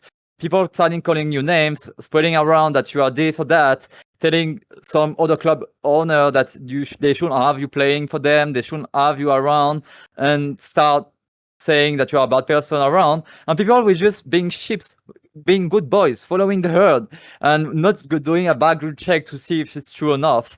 So the thing is that they don't think that this person could be depressed or kill themselves because he's or they are like tired of being called names. And this is something I started to notice. I'm really scared of it. Like, I don't want this to happen and to hear that one of my friends via chat killed themselves because people started canceling them and calling them names. So you have to be extremely careful with this kind of bullshit. Mark your Guys, words. yeah, Let me ask be you. careful what you say. Let me ask you real Yeah. quick, because especially there's a lot of people that may feel the same way. Maybe they feel like they're not welcome in a specific group or something like that. And we're starting to see a lot of people at the later part of 2025 just create their own groups. So can you just break down the whole process on how you were able to kind of formulate everything at that time? I would only assume that it was a little difficult to be able to start something like that, but I mean, here we are now, and you've got over 2,000 people part of your group. So give us a little bit of an insight about someone that may genuinely want to do something like that, where they want to start their own community based off of the fact that like maybe they're not welcome somewhere else.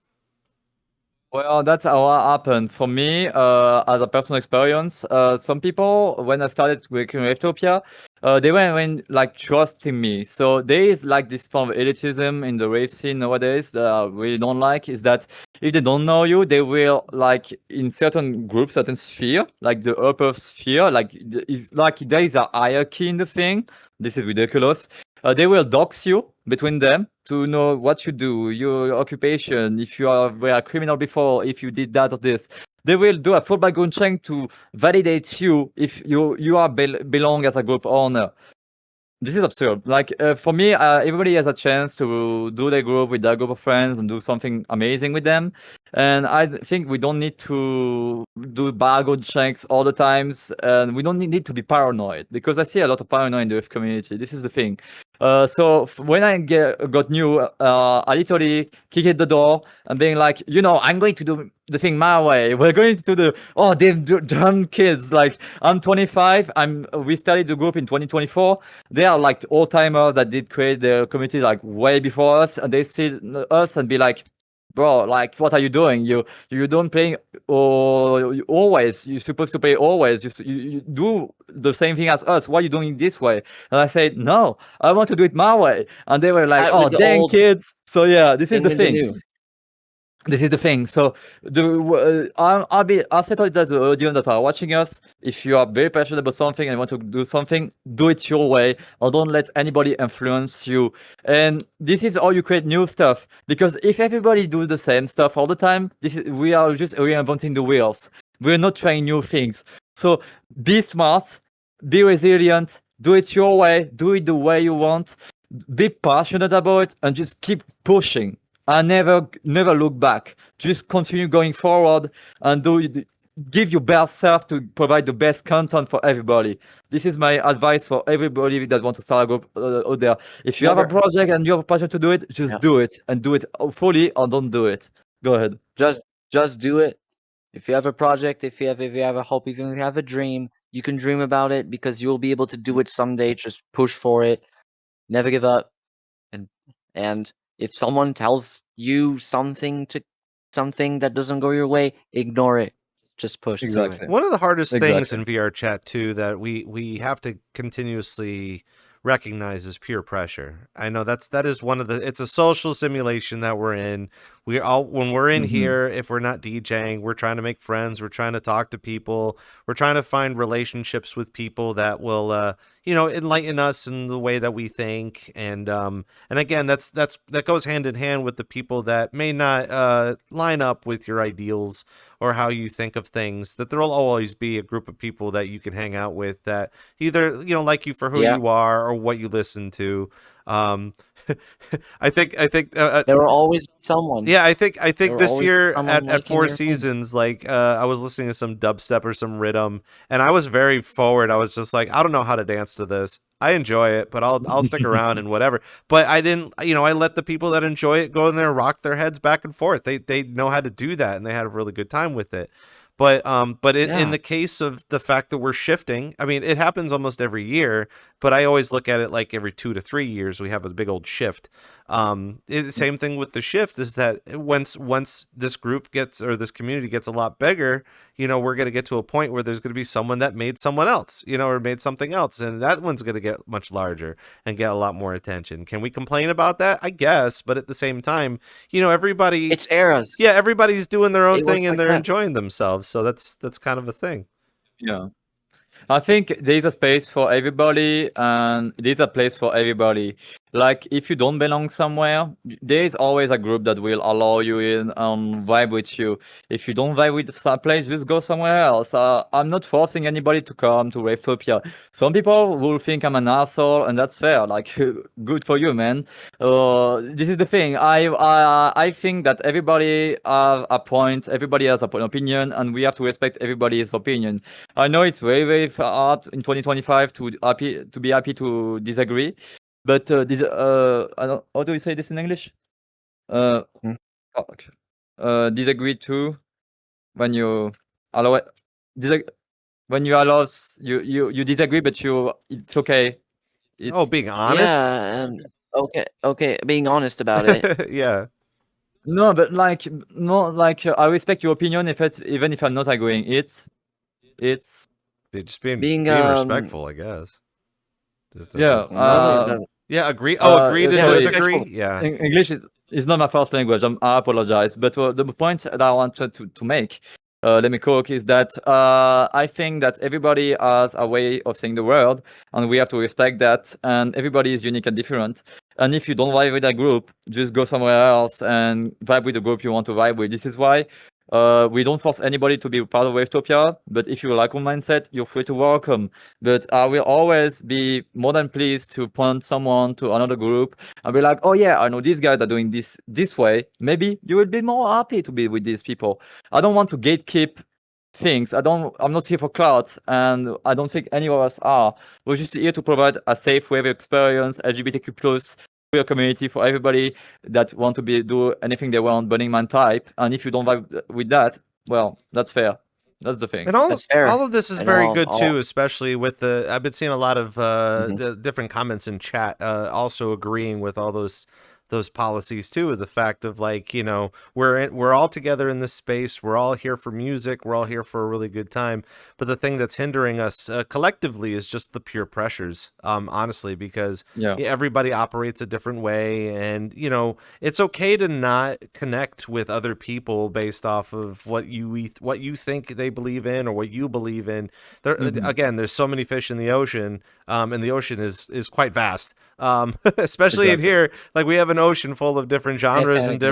different communities and stuff like that you can be a part of, and it's Not even an ocean, more like a universe. even. like a multiverse, if you want to call it that too. Even, metaverse. Oh yes. my gosh, the actual metaverse, yeah. So I'm glad that we're starting to kind of generalize that concept, because while there can be drama, but that's the thing though, is I feel like the drama comes to us. We're never seeking out the drama, but there's always someone that would rather voice their opinion without trying to find a better validation, or they're voicing their opinion without another solution, and that's just wasting a lot of people's time. So I'm really glad that we're able to. And energy. Yeah, I'm glad that we're And all I able to will get say- together and be able to talk about it. We need to all get along. Like this is the thing. We are what we are here for. The music and the DJ, nothing else. For me, politics, religions, and a lot of topics should be out of the discussion. This is my own. Yeah, this is my own point of view. By the way, it's my own point of view. You agree to not agree with me. But for me, if I come to a rave or a club, I'm coming for the DJ and the music. I don't care about anything else. I don't care about what you think of this or that. I'm just here to listen to good music, head banging on the thing, drinking my vodka, and being happy.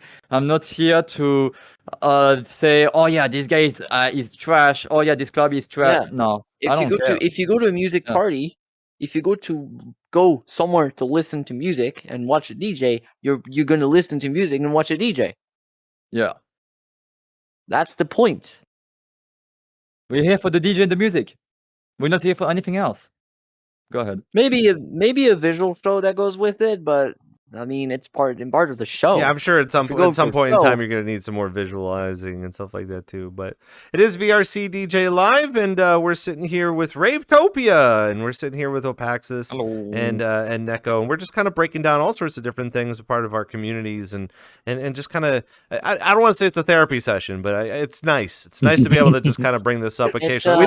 We just don't have enough time to talk about it when everyone's raving. So like this is ultimately the time to discuss this, and of course, just It's like the best time to do that. just like we've said in chat before, or a couple about an hour ago, anybody that has any questions for our guest today, feel free to chime in and ask your questions. 1:45. Yeah, we are running out of time on the program, so I want to make sure that we have enough time to kind of get to a little bit of some because other things. there's still a lot of things to discuss. I'm sure, I'm sure, but I do want to talk to Opaxis really quickly about the different things. And again, you were saying that you're in the field of communications and being able to know how to do a lot of the Correct. social media stuff, posting on YouTube. Mhm. I want you Correct. to be able to explain how important that is to our community, because it really does seem, and it kind of bothers me a little bit too, is that we've got so many DJs in here that have such great potential, lots of skill, and ways that we can go on social media to present it, but I feel like people are too lazy to do that. So I want your opinions based off of the things that you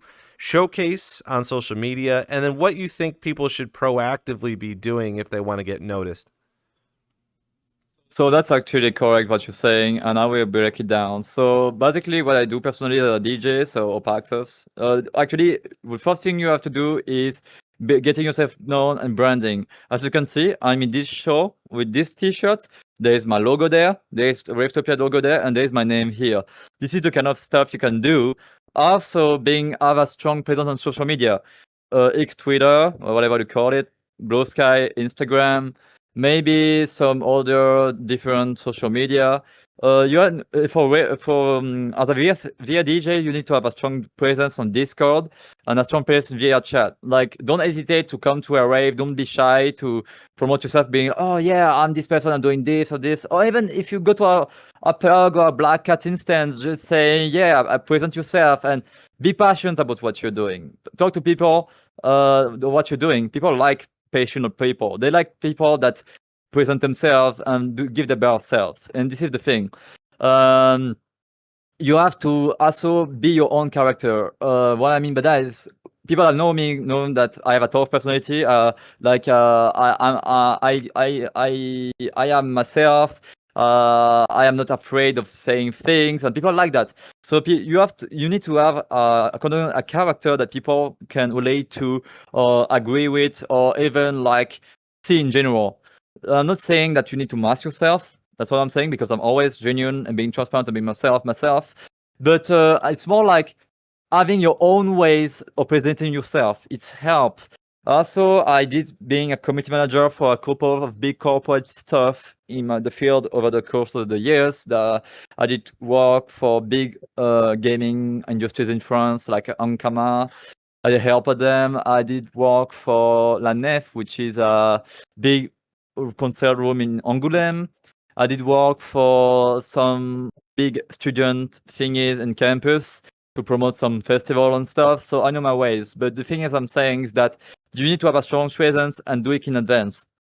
You need to basically enter people's head. What I'm saying by that is that there is no bad communication. As long as somebody talk about you, you're good. What I'm saying by that is that there is no bad or good communication. One person that I really relate to on a personal level is a theoretician, American theoretician, Edward Bernays. I really like this guy. This guy wrote a book called Propaganda and did a movie about it. You can buy it. It's very interesting. And this is the thing. Edward Bernays always said that you need to sell the product to the people and to make the people want to buy your product, whatever you're selling. And this is the thing. You need to have a strong presence and show that you're here and you're not scared to be here. You need to put the feet on the table and being, I'm here to make my things and you're going to watch me do it. And that can be frightening, because you're being, whoa, I'm getting into people's personal space. But you have to do it at 100% or not do it. You have to be yourself, go out there and saying, I want you to come to my place and see me live doing my thing. Like, I'm talking to you in the camera directly, you behind your screen. I want you to come and be there. And this is the thing. This is all you need to act. You have to be persistent and not be afraid to be everywhere. People often say, Opa, you're quite spammy on the Discord when you say promotion. Like, Jesus Christ, you're all over the place. Of course, because I want people to talk about me and to talk about me all the time. Either good or bad, I want to live in people's head run free.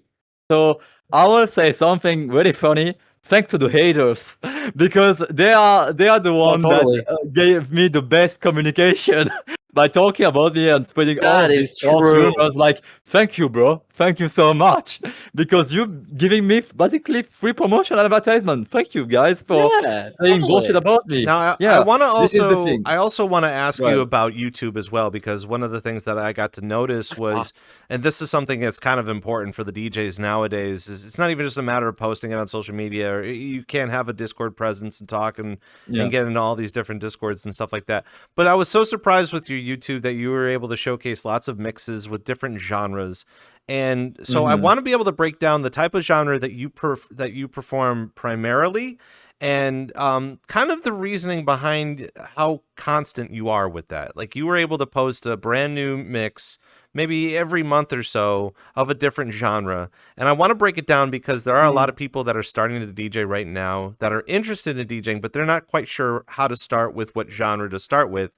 And I feel like what you're trying to do is you're trying to test the waters on how much flexibility that you can have with the multi-genres. So talk to us again about the primary genre that you started with, comparable to your journey of understanding other genres that you're performing on YouTube.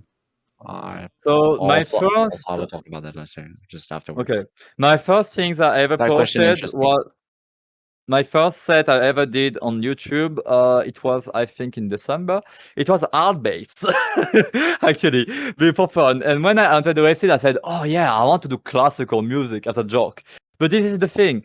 I'm not putting any barriers. I really want to try everything because go back to possible. I'm passionate. Music is my therapy.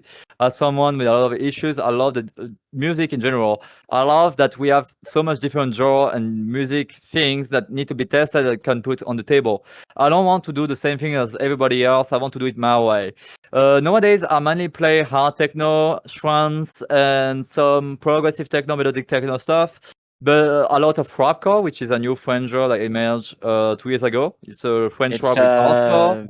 Go ahead. yeah, it's French rap hardcore specifically. Yeah, for this is a genre I've been pushing. I also trade a lot of Frenchcore too because I am French, obviously, and a lot of stuff like Your that on peacock. some like rave techno thingies, like what you see in the free parties and the technical in France. So I'm trying to make the American audience, European audience, and Asian audience of VRChat, even Oceania and all over the world, genre that we are usually like only in the French rave that nobody know about. I like to make people discover new genre music. This is why I go very experimental when I'm doing, and I want to make people discover new music, a new genres, a new way of mixing, and new things. This is why I will call myself like more of a experimentalist DJ. I really like to experiment with things and see how the audience react. Because the best thing that I will do when I'm raving via chat is to look at the audience in the room, in the instance, and think, oh, they react to that, or they like it or not, or they vibe with. I'm trying to do some stuff and be a bit unpredictable with what I'm doing because I really like to play with people and see what they are doing and stuff. This is, I think, what I will say to the new DJ. Like, don't be afraid to try new things. I won't say don't do drum and bass and don't do like the average thing that we see, but just be yourself and try things that nobody will try and do it your way. Yeah. So you have your own style of doing it and people recognize them being, yeah, I know the DJ, they play this way. Go ahead. Yeah. Oh, Wait, what? Good. As an artist, as a music artist myself, I started like doing DJ sets for mostly artist sets. So playing my latest releases, stuff that I've upcoming, stuff like this. But now that I got to grips with what the music I know the best, which is what I produced, I got around to start some new stuff. And mostly in my sets, I'll be doing hard techno, psytrance, melodic tech. Mostly in my artist sets, these are the two. And afterwards, I also do a lot of hardcore, up tempo, and Japanese music, like anime music, but also Japanese hardcore, rhythm game music as well, because I have a lot of experience with Japanese rhythm games in the arcade. So it is I'm trying to mix the cultures because in Japanese rhythm games you're gonna have some chill stuff, you're gonna have some, I don't know, 1000 BPM super splitter core, I don't know, Kobaru, you know it. Um and mixing between the two can be difficult, but it can be done. It can And be done. I will add that something that people forget is that music is not only entertainment, it's actually an art. It's on the seven arts. It's an art. So express yourself to music. Music can be a therapy. You have musical therapy to people. People sometimes go to rave and listen to music because it helps them forget about the dirty world we live in or their life or stuff. So if you want to produce something or to express yourself the way you want to, don't be afraid. Just do it. Don't try to copy what's good and what's working and what's trending. Do it your way so people know that you are unique and what you do is you are the only one to do it. Don't be afraid to try genres that nobody wants to try or try new style that emerging that nobody actually does. Just be the change you want to be in this world. That's what I'm saying. And also too Yeah, that what I'm like just what when I'm there's a lot of people that are trying to find their genres, especially in here.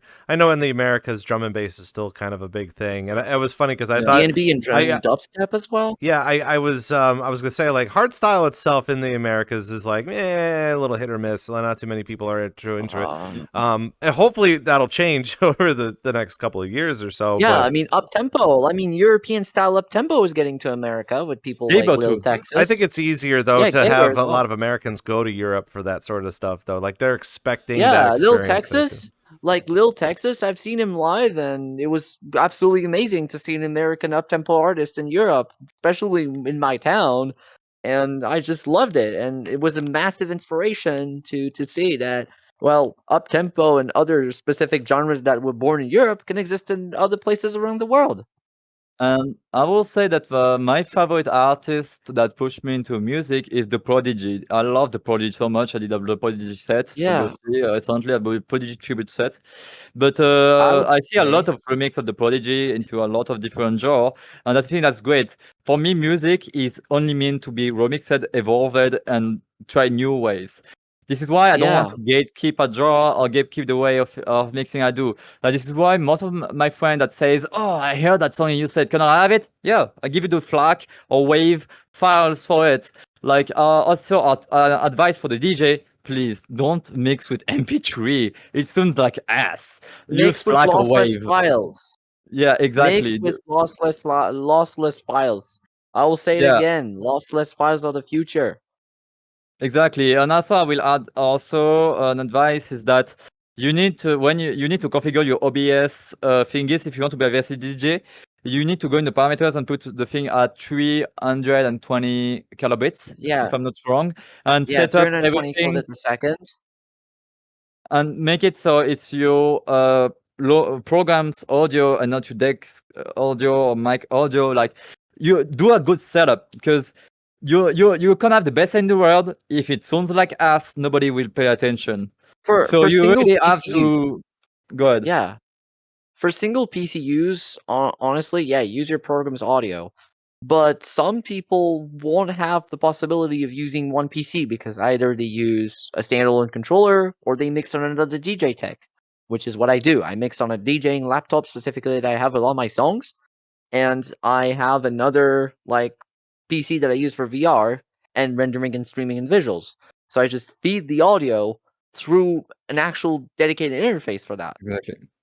It always seems That's why. And it always seems like we're Go ahead, learning a Roman. lot of things here on VRC DJ Live, and as well as our community too. yeah, And going forward, again, I'm not saying that there's going to be a revolving door, but September, the month of September, is just meant for like sitting back, taking care of the business, doing some work, getting things ready for the holiday season, because there's going to be a time where, yeah, again, we'll talk about the hardware, we'll talk about the software, but more and more upcoming DJs will start to ask all those questions. And it's really important for a lot of people to ask those types of questions to get the answers to help strengthen a lot of how they're going to be handling the rest of their hobbies or careers in here. And it's all super important. We are running out of time though, so I want to make sure that we're getting to the we have these rapid fire questions at the end of our streams that we would absolutely love to kind of get to. And yeah. one of the things one of the things that we one were simple you actually, Opaxis, you ended up saying as kind of like a word of advice, and that was kind of the first thing that I usually ask our guests is if they can offer a word of advice. But somebody, a coolie in chat, ended up wanting to evolve that and saying, so instead of just a word of advice, if you can continue on with your phrasing of be the change that you want to see in the world. And especially for the members in your community too, like, give us a little bit more helpful inspiration for the members of your community that want to continue to be that type of change within our entire VRChat DJ community.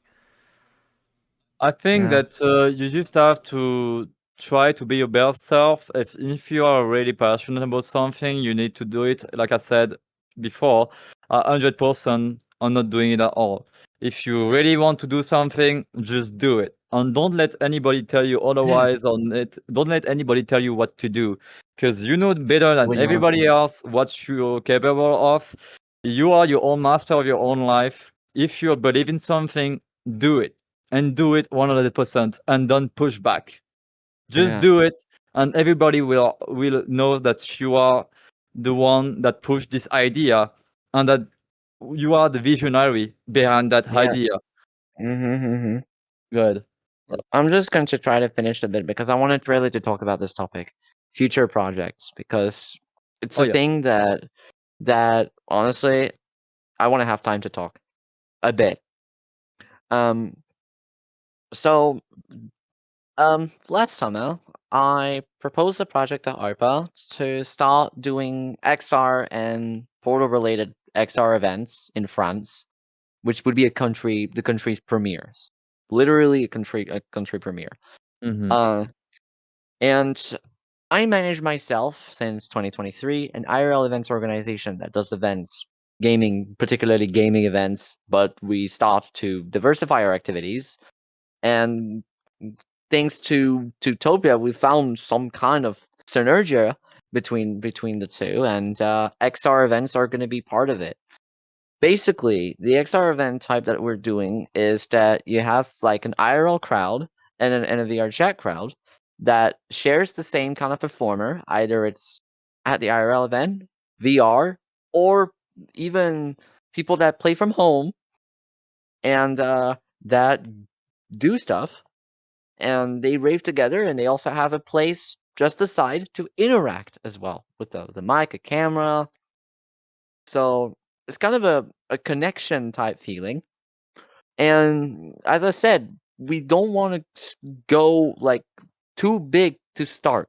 So basically we got around an agreement and started on some events that I already know that there's going to be the least amount of issues, just to start small, progressively going forward. Specifically, the goal that I have with my IRL events org and probably even Topia is that we want to give at least 2 or 3 years to do an IRL open air, an XR open air festival. So it's a big hassle of work. I sent you, Roman. I actually sent you a like the template of it, of how it's constructed, and the functional block diagram that I've sent them is a massive thing because you have like the stage, the lights, the audio processing, how to uplink, how to downlink on both setups. It's a bit of a challenge. Like normally on a standard VRDJ event, you're gonna have their people's links listed, and then you're gonna have to change it in the player. So it's gonna be like that. But on an XR and IRL event, it's the IRL stage which manages the links, and through like a software like OBS or Resolume, managing each one's links going to feed, and then the feed goes up again. Mm-hmm. So it is not that complicated, but it requires a lot of setup. This is why this week I started testing out for the first XR events we're doing, which is 1 week after Topia Fest. You're saying that it's 1 week after Ravetopia? I mean, obviously it's coming up this weekend, and you're having another type of event? Yep, it's the first event of season 2. Yep. Topia XR Gateway to Reality, which is an event at a little convention little local convention that I like, let's say, have a booking over, so I can do it there. And we have a VRC part of it, so we have our like a small test, but a test nevertheless of everything. I think you can give the location of where it's going to be if some people in the audience want to come around. Yeah, for our French users, for our French viewers out there, the event is located. The event is called Saint-Sulpice, and it's located at Saint-Sulpice-la-Pointe in the south of France, at about 35 minutes from a train trip from Toulouse. And all of that is interesting too, especially because, like, I know that we're going to need to kind of discuss this another time. In 2025 alone, there had been a lot of applications for the virtual mirror, and there were a lot of events that feature a virtual mirror. And it's not just the virtual mirror that you're talking about. I know you're looking for kind of a cross breeding of the two. Yeah. And that alone is very interesting to me, especially for the fact that we are always looking for new applications to bring VR culture into IRL applications or IRL events. Yeah. And also I'm very passionate in understanding what the DJs want to do out of VR going into IRL, because they have so much passion in what they're doing and performing, but they're also looking for ways to brand and re-showcase what they're doing in here, that can be compatible to a club environment or a bar environment or even an IRL or festival environment or a regular festival environment, correct. But also too, there are a lot of conventions that I've been talking to recently that want to have that interaction and integration with the VR culture. I'm gonna say at that event we're doing, there's my former French VR friends that are also doing them there. So we're not like alone, and we gave ourselves tips to bring them together. And this is like I will add on that real quick. We would love to work with other organization or groups or association or whatever you call it in Europe that would like to do it with us. Even in Spain, Germany, Italy, France, Netherlands, Belgium, Switzerland. Everybody is welcome if they want to do some cool stuff with us with the VR. Go ahead.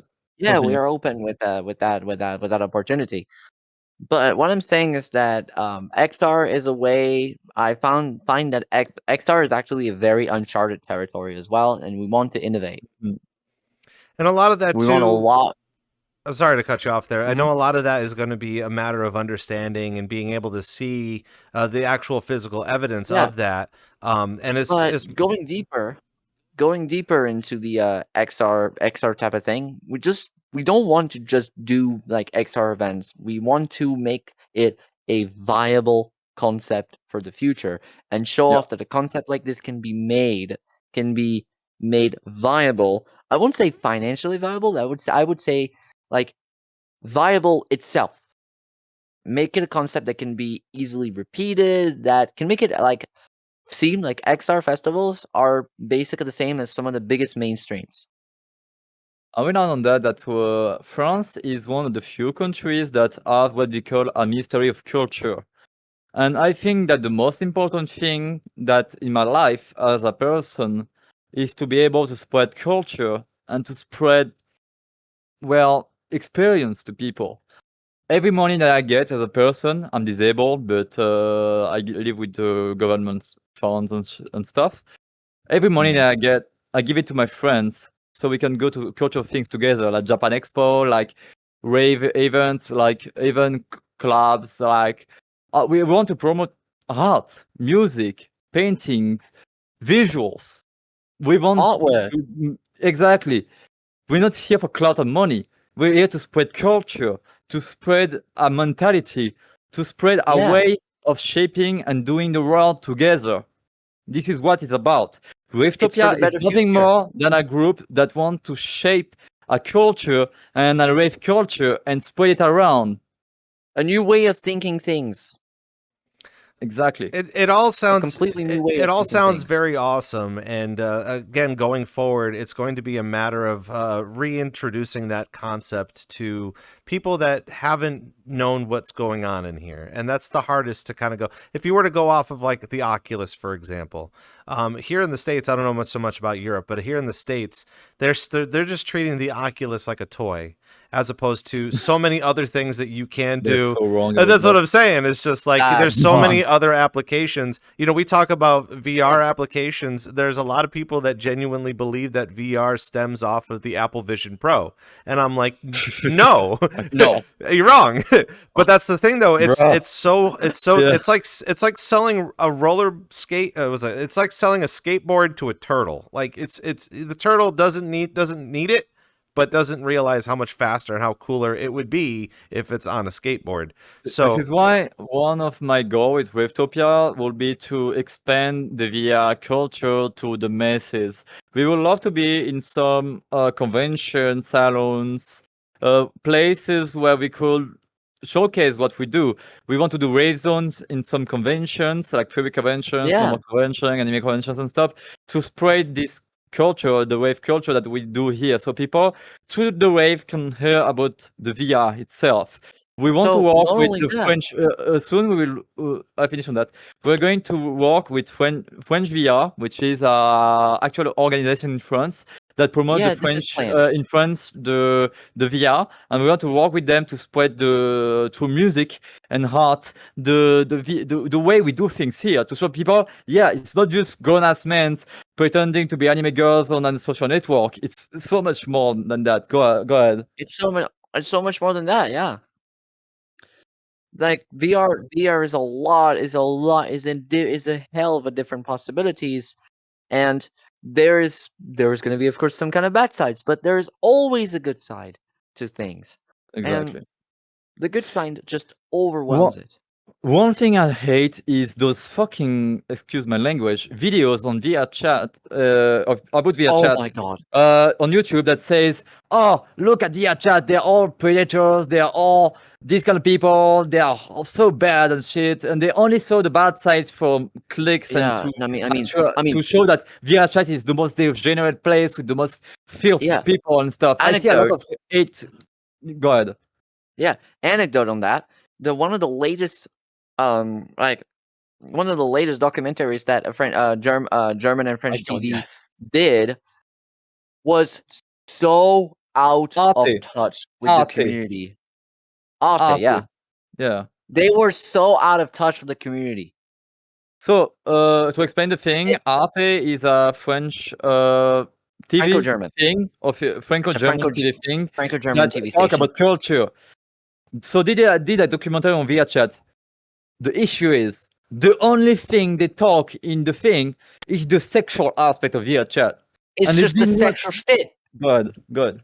It's just, they just talked about the sexual stuff, even not mentioning stuff like that. And you want to know the biggest part?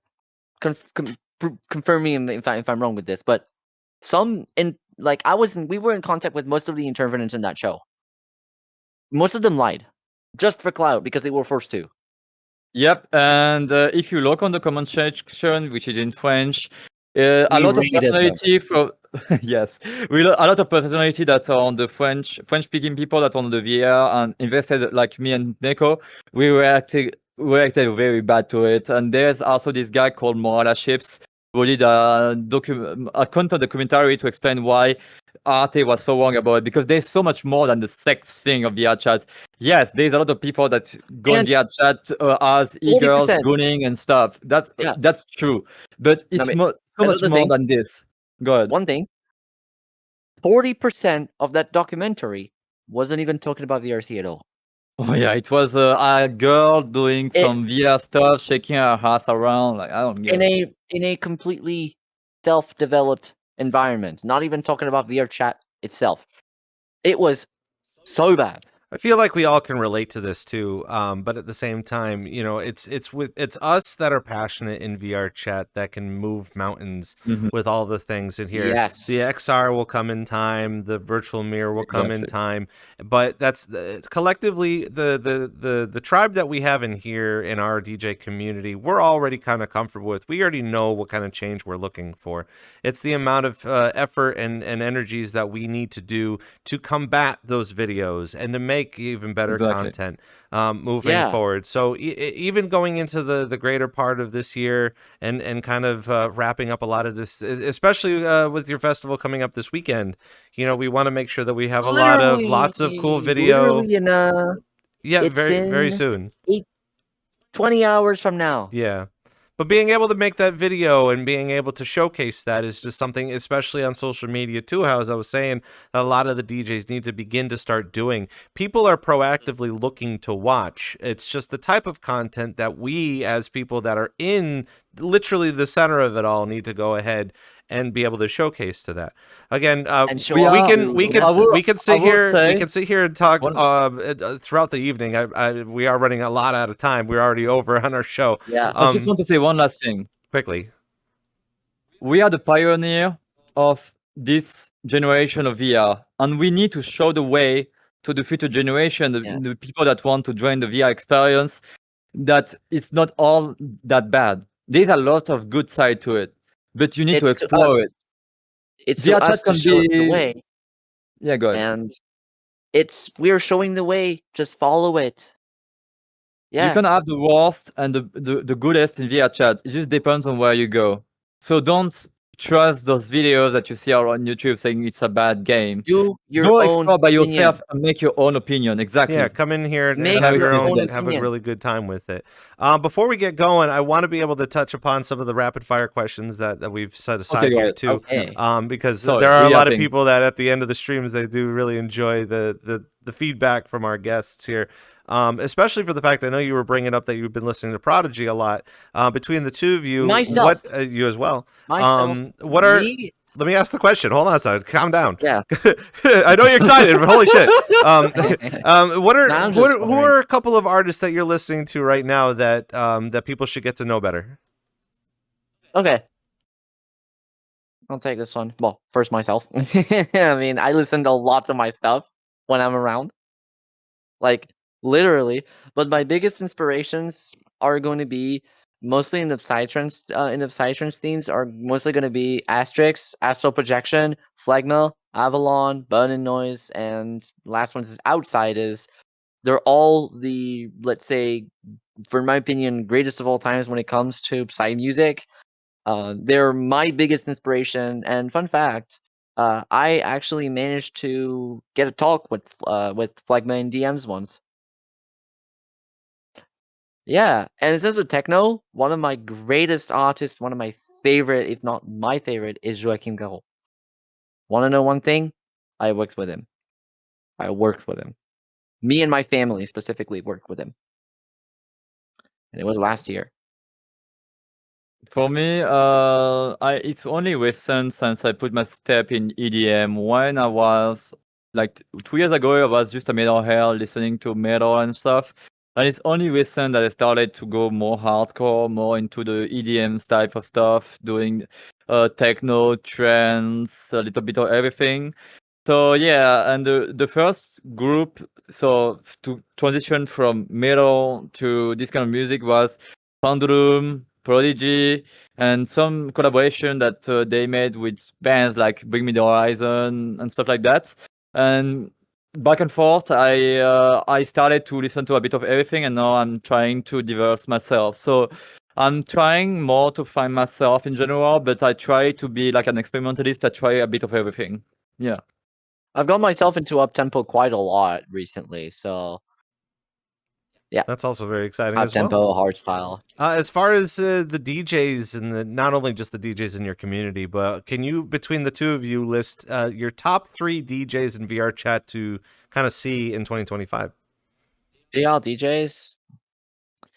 I don't really follow a lot of VR DJs, to be fair. I'm mostly a follower of the IRL scene. So I'm just going to say, if I have to say 3 DJs that I love in my community, I would say Opa, Sigmund, and finally, I'll Thank say you. Cootie. Yeah. I'm not that good. What the fuck? I'll say Cootie as well, because even though Thank you. he begun like literally this summer, he is getting good quite fast. Holy shit. Yeah. For me, if I have to name 3 DJ that I really appreciate, the top one is Miss Tabby. She's the one that teach Tabby. me a lot, and she's amazing. I love her. She's amazing. I will say my second best DJ is Indigo Angel back there. I see you. She's amazing. I love what she's doing. And the third one is Sigmund Floyd, because I love the way they're doing D&B, and I'm so glad that we got these people working for us and doing this at Ravetopia. So thank you, motherfuckers, for being part of this. Cheers. Now, before we get on out of here, Yeah. do you guys want to be able to share with everyone on the internet where they can find you on the internet or Ravetopia on the internet? Yeah, we can. Yeah, first of all, we have a VRC group with Ravetopia. We also have an Instagram called Topia VRC. Yeah, we also have a Discord server. This is where almost everything happens. We have our plannings, our bookings, our general chats, and stuff like this. And we're present also a bit on YouTube and other social media. Mostly myself. I mostly follow their like the Instagram, but we have like normally everything is accessible in the VRC group.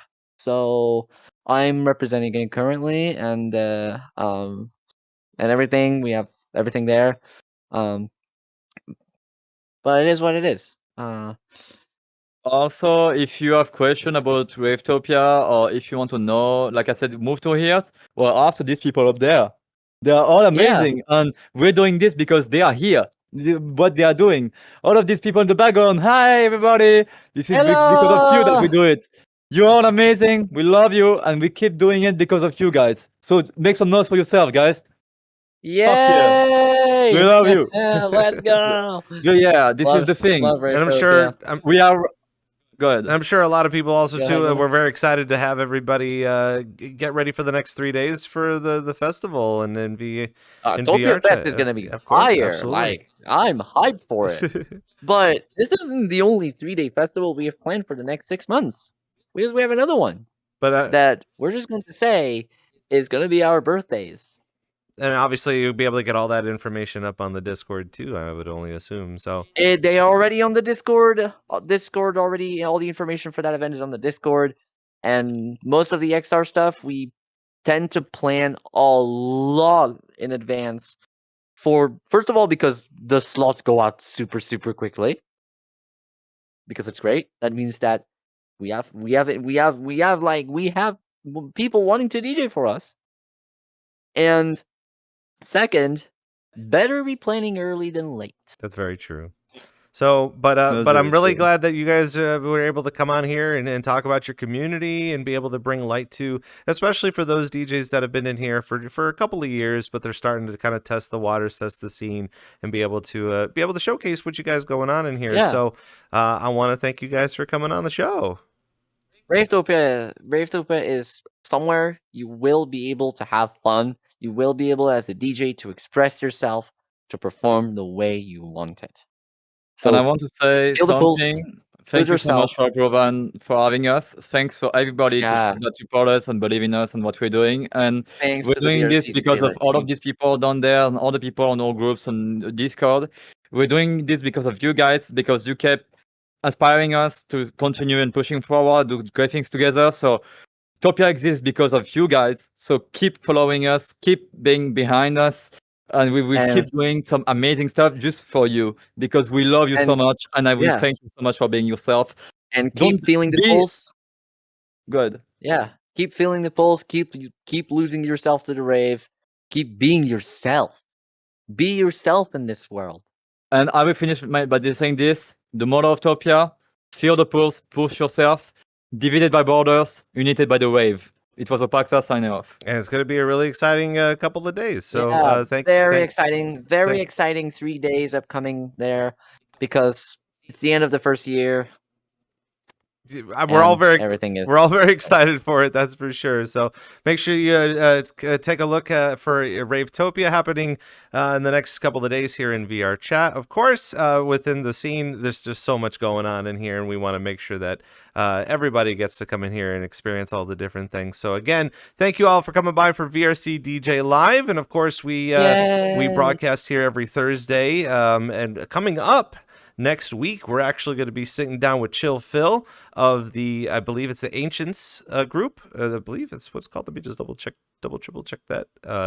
The Ancients of VRChat. He's going to be coming in to talk a little bit about their group, as well as whatever Chill Phil has coming on down the line.